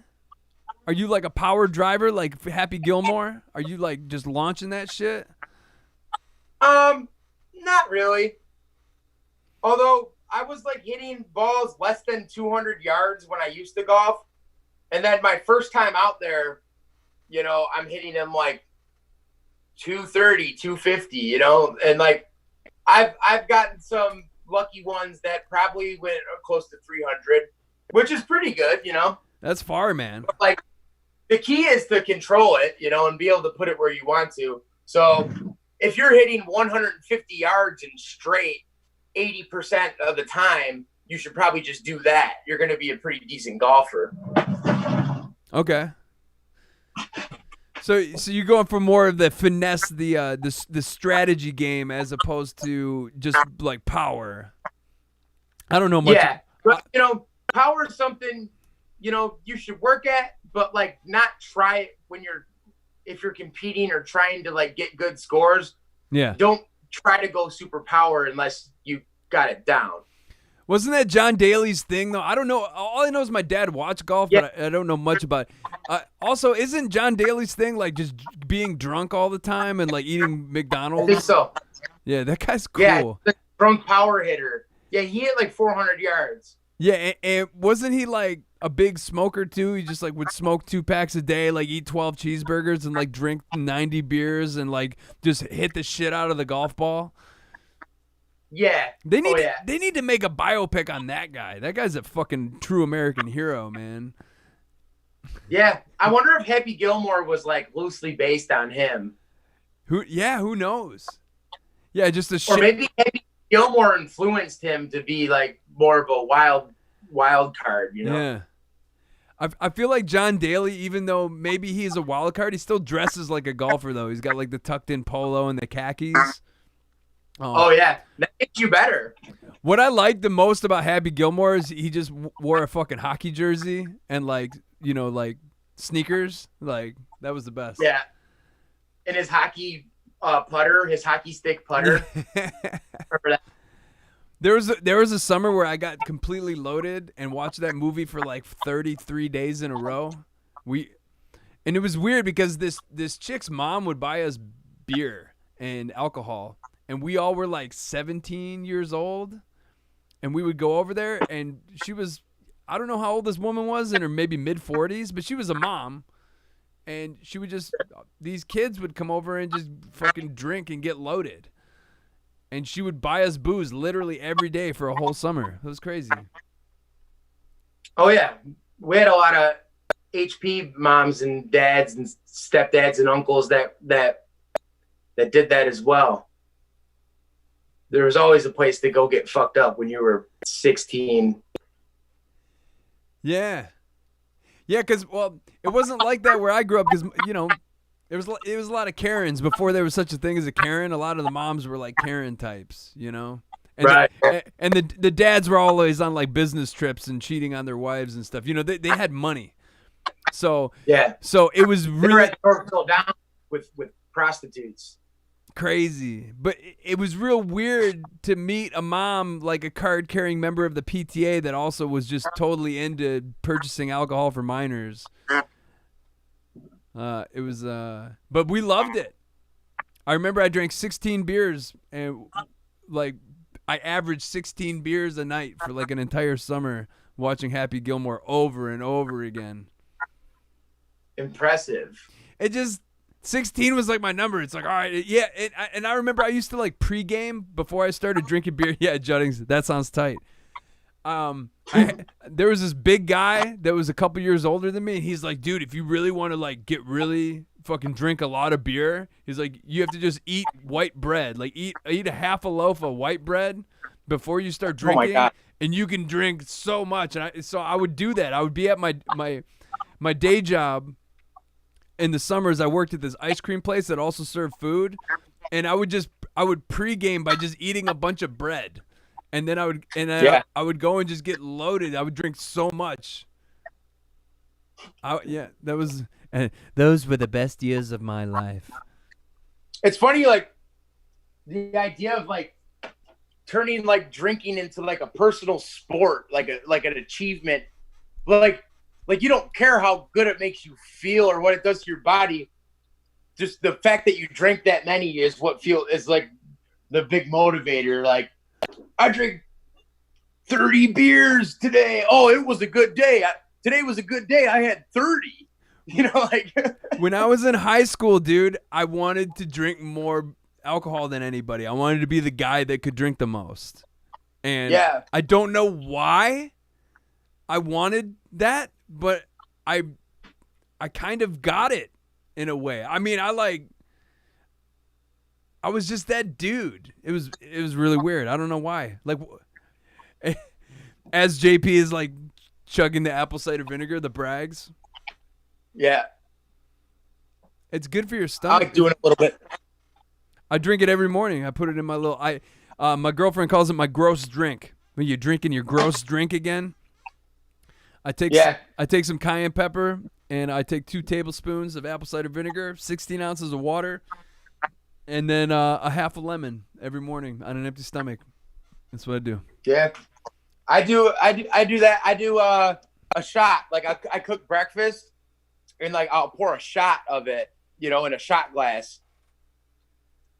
Feels like I'm drinking alcohol or something, I mean, but I'm just putting that stuff in your body. It's pretty good for you, right? What does it do? That's what they say. Yeah. Sometimes I'll like go to a health food store, and someone will be in line, and they'll look at me, and they'll look at what I have in my hands and be like, "Oh, turmeric. Like that's supposed to be good for you." And I'm like, "That's what they say." I feel like shit all the time, but I put it in my body because they say it will make it's healthy. Yeah. I mean, I think it is. I think a lot of those less like mainstream, the more natural like diet things and stuff, like it's not just one of them, but like a culmination of them all. You got to do all of them. And I think that I think like just the act of doing something that you think is good for you is good for you, you know, like in a lot of cases. Yeah, my therapist says a lot of your intention, and you like if you're doing things with a positive intention, your brain will actually be convinced that it is good for you, in a way. Yeah. Like the placebo effect, kind of. Yeah. Which is 70% effective in headache medicine. Did you know that? I do not know that. Is that true? Yeah. A placebo is 70% effective in headache medicine. So you just a placebo cured a headache 70% of the time. Wow. Yeah. Yeah. So it's all bullshit. So that means that most headaches are fucking bullshit. This headache is fucking bullshit. I just need to think it away. Yeah. I think that has to be possible. Also, like your stomach, I think they found out has more nerve endings than your brain or some weird shit like that. Or like your stomach controls your mood more than you think. I did hear about that. Yeah. Maybe that's why I'm pissed off all the time, because my stomach is eating itself. Yeah, the more good shit you eat, the better you feel, man. I stopped, or not the more good shit, but I guess you would say, the less bad shit you eat. Yeah, I had Del Taco today, and I ordered. What are you doing? You urinating? Yeah, now I'm peeing. No, I'm back. I had Del Taco today, and they have a lot of these like meat-free options, like Beyond Meat you can get, and they didn't give me the Beyond, they gave me actual beef, and like I felt pretty fucking terrible, you know? Yeah, you haven't been having meat in so long, you know? Like, right? Aren't you a vegetarian or a vegan? I don't know what I am anymore. I eat fish, but I haven't eaten meat. You're a Presbyterian. I'm a Presbyterian. What's weird is I went from being like fucking stupid, mad, diligently keto for like an entire year, maybe even longer, from 2017 until 2018. And then I just was like, one day I was just eating a bunch of fucking ground beef, and I'm like, I just stopped. It's not good, man. Like that's the biggest part about the keto diet, that like people just think it's okay to eat a shit ton of meat all the time. It's just like, if you just have like maybe one serving, whatever, you know, your body's used to that, but it knows how to process it, you know. But like, if you're just eating nothing but meat, that's not good, man. Not good. I do more of a paleo, you know, diet. And like, I just don't eat bread. I don't do dairy. I do very low gluten, you know, and like every time I do it, I feel way better than when I don't, you know. And I went back and forth, you know. I did that, and I lost like 70 pounds in like 2 or 3 months. And I ate a lot, you know, like I ate like 3 big ass salads, and I'd have like a steak, you know, but not too many fruits or anything, you know. But then what I've been doing now is I've been just doing all fruits and vegetables, and I've been preparing almost every single meal that I make for myself, and just cooking with no fried food, no added sugar, low gluten, and little to no dairy. And the weight just fell off. My skin's clear. I feel better, you know, sharper image. Yeah, sharper image catalog. When I was doing keto, bro, like for breakfast, I was eating like 6 eggs a day, and I remember I got my cholesterol checked because I forget, it was some like Joe Rogan Yoga Bro is the guy's like, you need to do keto, you'll lose weight, and so it works. It's not a lifestyle. It's nothing anyone should do forever, longer than a month ever. You know what I mean? Like. And it definitely worked. And the thing about me is, if something works, I just stick with it. And so if you have no carbohydrates and all you're eating our animal products and vegetables for like a year, my cholesterol spiked, and I have heart disease that runs in my family. And I remember my doctor was like, why did your cholesterol just go up dramatically? And I'm like, well, I'm on this keto diet. It's a high fat diet. I eat 6 eggs and bacon like for breakfast every day, and then for dinner I have some sort of meat with vegetables, you know? And Yeah. And homeboy was pretty much like, listen, with your fucking history of heart disease, the fact that your dad had a massive heart attack and your grandpa had a massive heart attack, you probably shouldn't be on a high fat, high cholesterol diet. And so now I eat a fuckload of carbs, but I'm eating most of my carbs come from fruit, and I don't fry potato. You know, that's where you want your carbs from.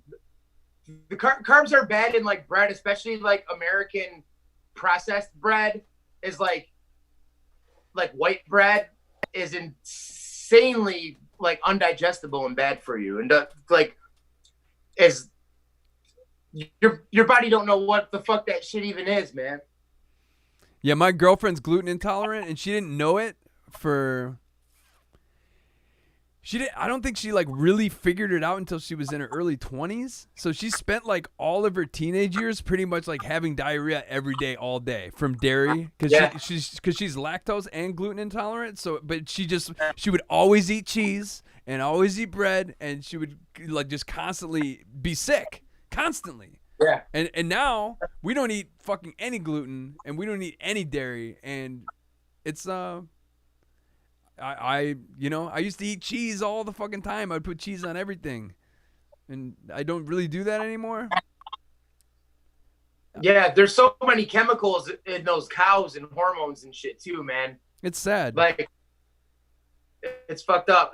And like, if you like had like one chicken, you know, or you have like a cow at your house, and you were to use its milk, which is weird in the first place to me anyways, but like, and this cow's like healthy and doesn't have hormones, and you make some cheese out of it, it'd be very likely to me that like, that's not going to hurt you as bad as like eating a slice of fucking like American cheese, pasteurized, processed ass, you know what I mean? Like some insanely processed, pumped with hormone shit versus like a more natural version of it.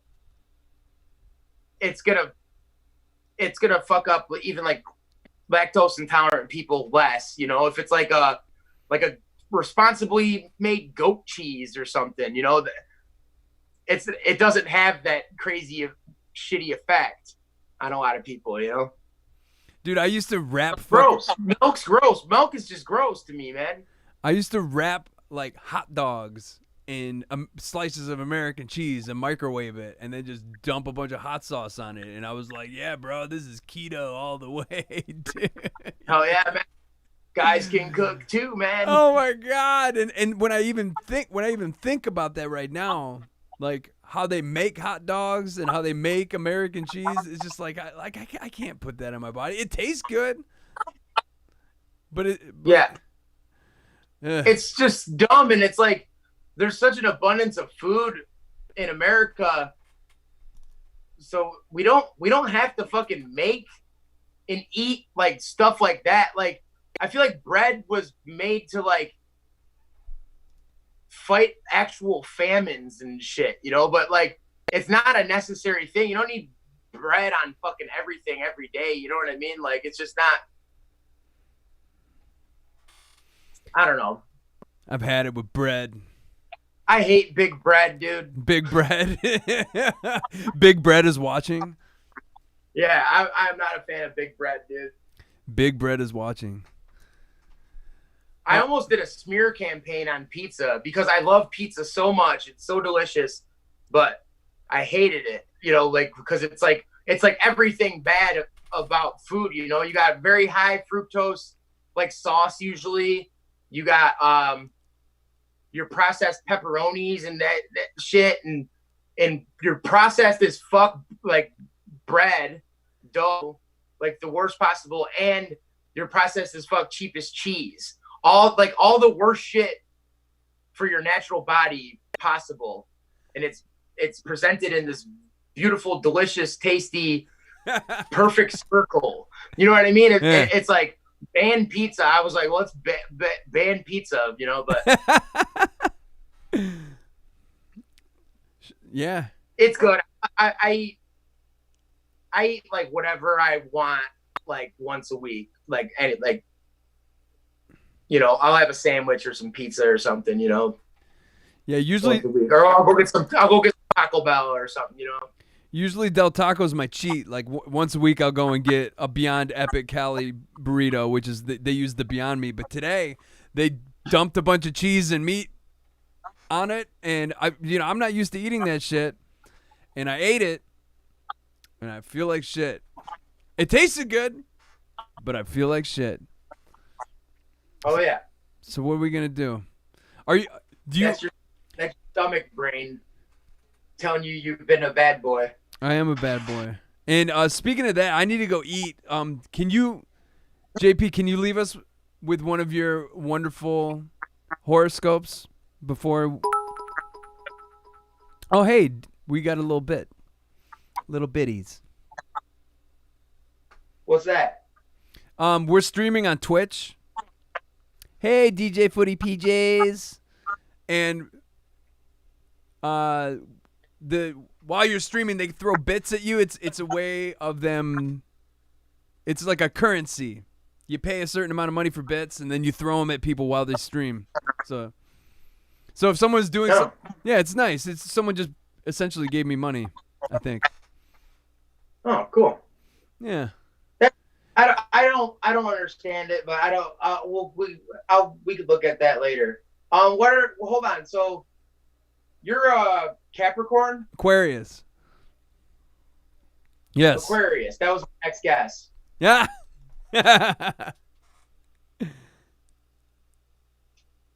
Yeah. Aquarius. You may or may not have been experiencing some tough times lately, but pay that no mind, because you are doing exactly what you're supposed to be doing, or perhaps you're going in the wrong direction completely. Either way, you will take solace in knowing that things will improve or get worse if you stick to what you are supposed to do or vary away from it. That was okay. That was okay. Sometimes there's no money though. Sometimes they're perfect.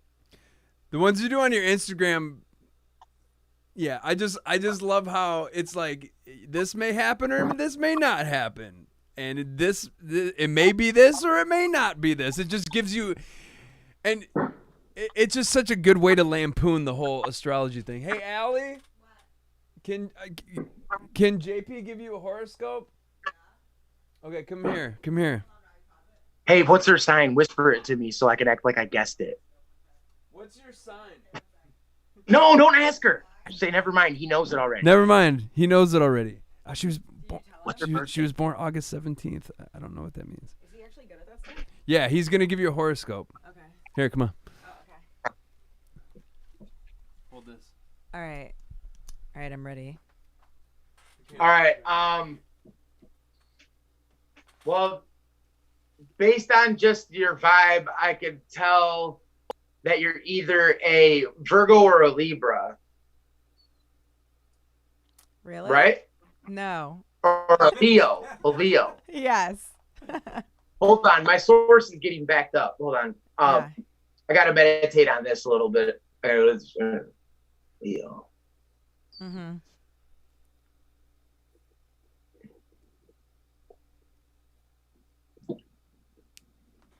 Are you Googling stuff right now? No. He's like, hold on, like his iPhone's like just out of frame. No, he needs to. They don't have many good info on Google. Yeah.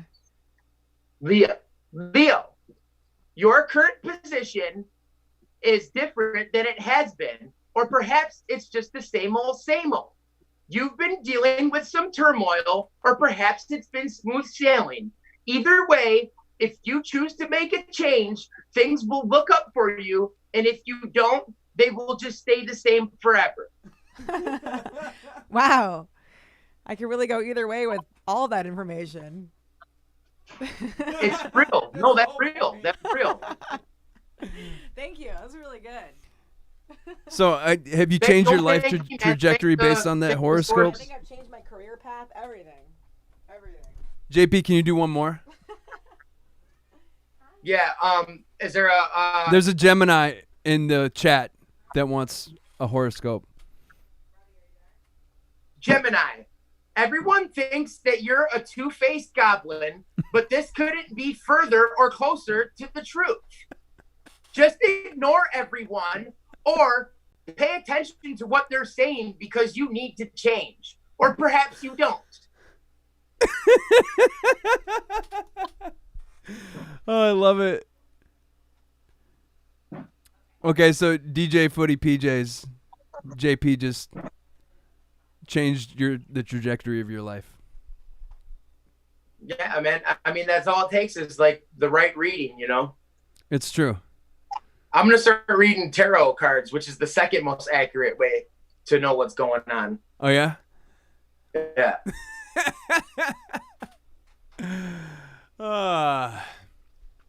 So that thing, like, if you play music, it's going to sound crazy for everyone. We could try it. You want to give it a shot? Yeah, is there a way to like direct in, or is it going to be going off your mic? No, it'd be coming from YouTube. Let me give it a shot. Yeah, let's see it. What do you want? Do Premiere. you want us to premiere the track? Yeah. All right, cool. Let's do it. I'm gonna get off gallery view. Okay, and so this is the main guys, right? Yeah. Yeah, it's gonna work. This could work. This could fucking work, dude.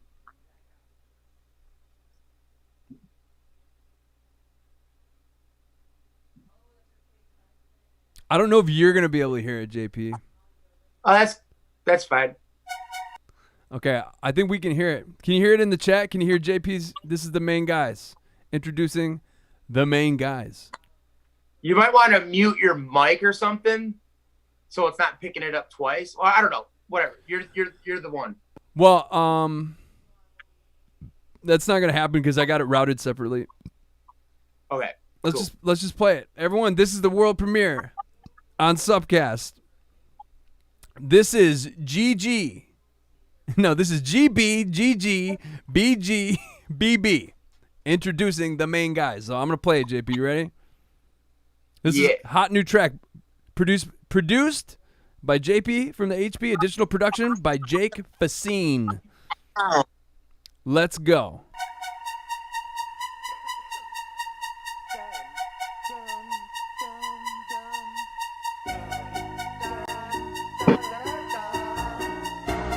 Yo, I don't have COVID, I just been smoking bud. It's either that or the cigarettes. They can protect you from beating bugs. Well, that's what I read on the internet. I got a fat unemployment check. The government paid for my microphone. Don't want to return to employment yet until I update my entire home. I'm getting down for the fuck of it with a couple of dudes and a couple chicks. But if we ain't living and loving it, fighting and fucking, then how could this love exist? Ask me how to give, I'll tell you, let's try to live. Last text I sent in my head, now tell me, baby, did you get it yet? Well, let's keep it moving along. If you're doing it wrong, then you're doing it right. We could get married tomorrow. The waiting on Zoom and the feel on Skype. We waste time on FaceTime, but I want to spend time in your face. I will love you to the day that I die, and I'll always be 6 feet away. Hey. Everything is normal in my hood. Everything is normal in my hood. It's hard to be the good guy living in these bad times, but if you're bad, it's gonna be all good. Everything is normal in my hood. Everything is normal in my hood. It's hard to be the good guy living in these bad times, but if you're bad, it's gonna be all good. Good, bad, good, bad, bad, good, bad. I'm waiting on the stimulus to get some stimulants. It's been a minute since I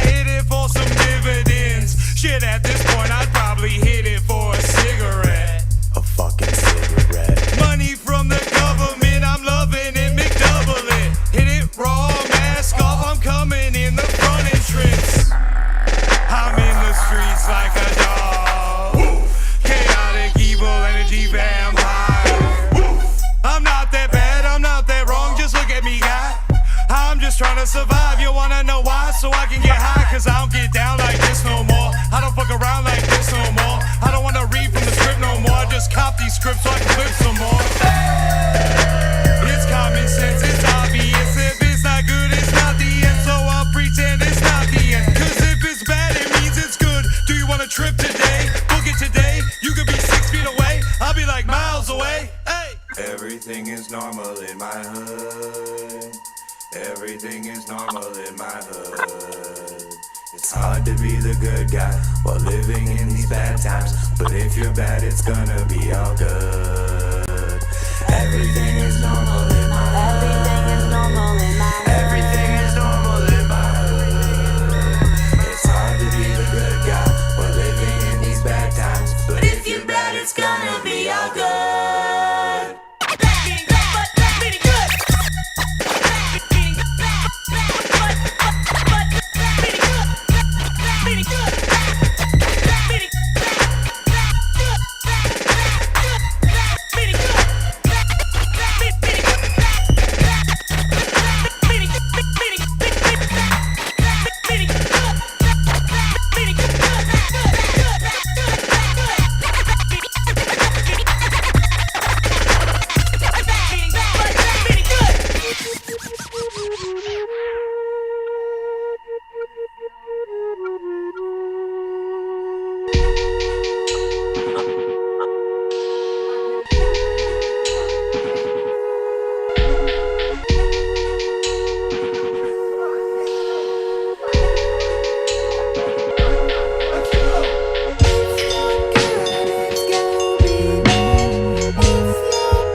You can hear it on your end? Yeah, but it's probably what. Yeah, I can hear it. Okay, because. Well, what was that? Oh, that was the best part. Ooh, was that a real defecation? Yeah. Oh yeah. Yeah, it was real. That's dope, dude. That's 5 minutes. That's a 5-minute banger, dude. Yeah. So Got a lot of time, so the songs are longer now. I try to put like the experience of 2 or 3 songs into one, Yeah, because when you were saying you spent a whole shitload of time mixing that, it goes a lot of different places. There's like, it's pretty involved, and I'm listening to it on headphones. There's a lot going on. Like the mix is panned. There's a lot of shit going on the left and right. It's panned all fucking over the place. The sub. Yeah, it's meant for headphones the most, Fuck yeah! So in the description, or just search JP from the HP on YouTube, and you'll be able to find that track. GBGGBGBB, introducing the main guys, and that was Petty Cash doing the scratching on that. Yeah, that was him killing it. Dude. Yeah, he kills it. He smokes, man. He's so good. No, he vapes, man. He vapes. Oh, he vapes. He vapes, bro. He vapes. Bro, no, he vapes, dude. Dude, the guy's real good at the turntables. Yeah, man, he vapes. He fucking vapes. He vapes on the turntables, dude. Well, I think, because I listen to music a lot. I listen to all types of different music, and I've been getting into a lot of like weirder hip hop stuff. Like, are you into Brockhampton at all, or? I heard some Brockhampton on accident, and I really liked it. I didn't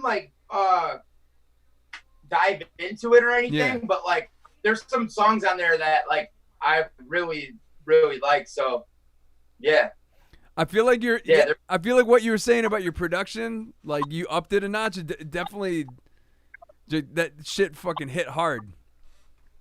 Oh yeah. Yeah, I know what I'm doing a little more, or I like take the time to actually craft the sound as opposed to like I need to hurry up and finish so I can like go to get to work on time or something, Yeah, I like all the lyrics about how you got that unemployment, so you're like, I got that unemployment. They Oh yeah, I'm gonna update the home, man. They took New plumbing, new drywall. You know. it was I've been waiting 12 weeks, and they just told me yesterday on the phone that I filled out the application wrong, so I had to redo it. But I would love to get that unemployment. Oh yeah, yeah. If you get it now and it's retro, you're gonna get like $5 million. Yeah. But all that. we gotta figure it out. But hey, man, we've been going for this is unprecedented. We've been streaming at a bit rate of 2,500 kilobytes per second, 0 drop frames. We've been live for 2 hours and 16 minutes. This is a success, Mr. JP from the HP, Johm Panich, Woo! the Prince of. Where are you living right now? Hazel Park. Okay, you're in Hazel Park. Yeah. Well, fuck yeah, man. It was good talking. I feel like a little out of it, a little weird. I think it's because of the Del Taco. Yeah. But I'm glad I'm glad you're fucking still doing the thing, man. I'm gonna listen to that track again. I really want to give it another deep listen. Yeah, check it out. Check it out. So was it coming through on your end? Like you could hear it through the phone? Because Yeah, but it sounded like I'm hearing like the speakers, what the speakers were playing. You know, it wasn't like just straight up audio. You know what I mean? Like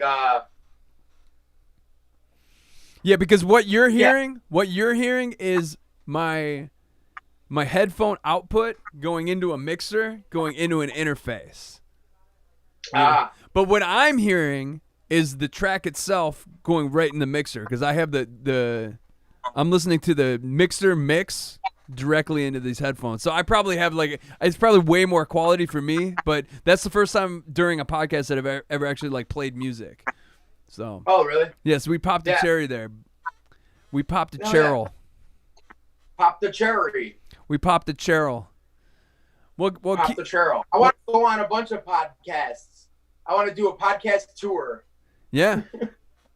Yeah, it's well, what's cool about now, like we were talking about when we were kids and stuff, is you don't need much gear. All you need is an interface and a fucking laptop, and you can do a podcast. You can make your own tracks. It's and especially with COVID and everyone being stuck at home, now is a great time to learn a skill, dude. Learn how to record yourself. Learn how to edit video. You know, learn how to fucking. For sure. You know, Logic is only $200. Like, make it happen. Now's the time. Yeah, there's a ton of stuff to do still, man, and less bullshit to do, really. So. Yeah, less bullshit and more shit. More good shit. More real shit. More baby water, baby. Mm-hmm. Got that baby water, baby. Well, Baby water. Drink one baby water a day, everyone.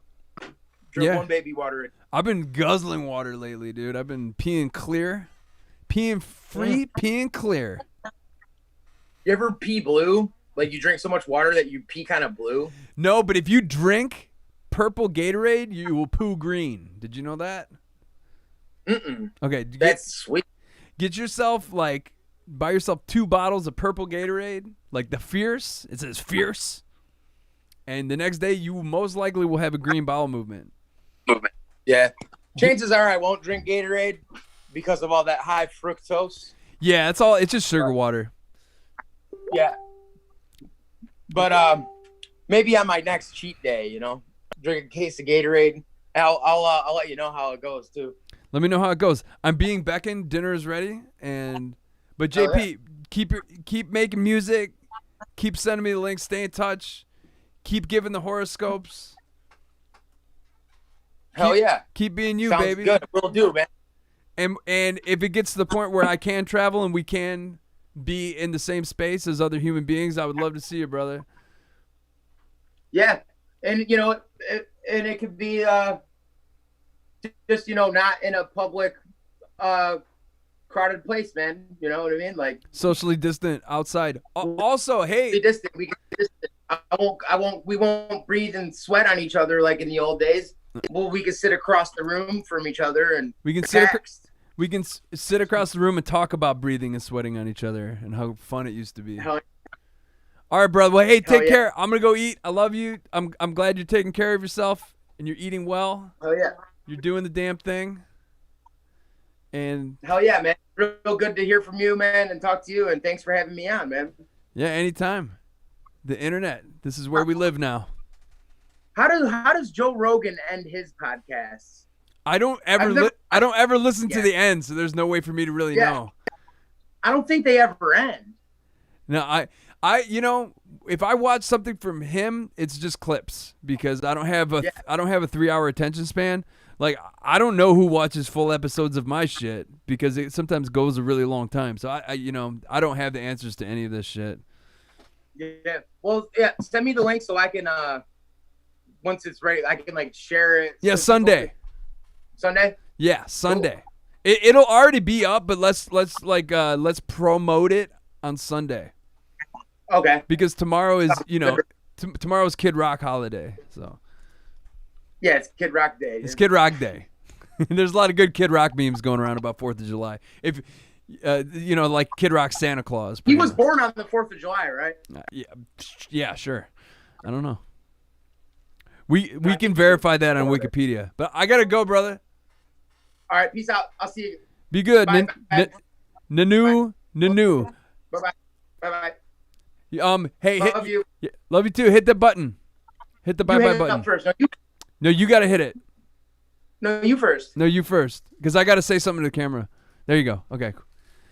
Okay, so I'm gonna eat dinner, but there you go. That's JP from the HB, old friend, and we got to delve into his brain a little bit and get some horoscopes kicking. And we only dropped 150 frames this whole podcast.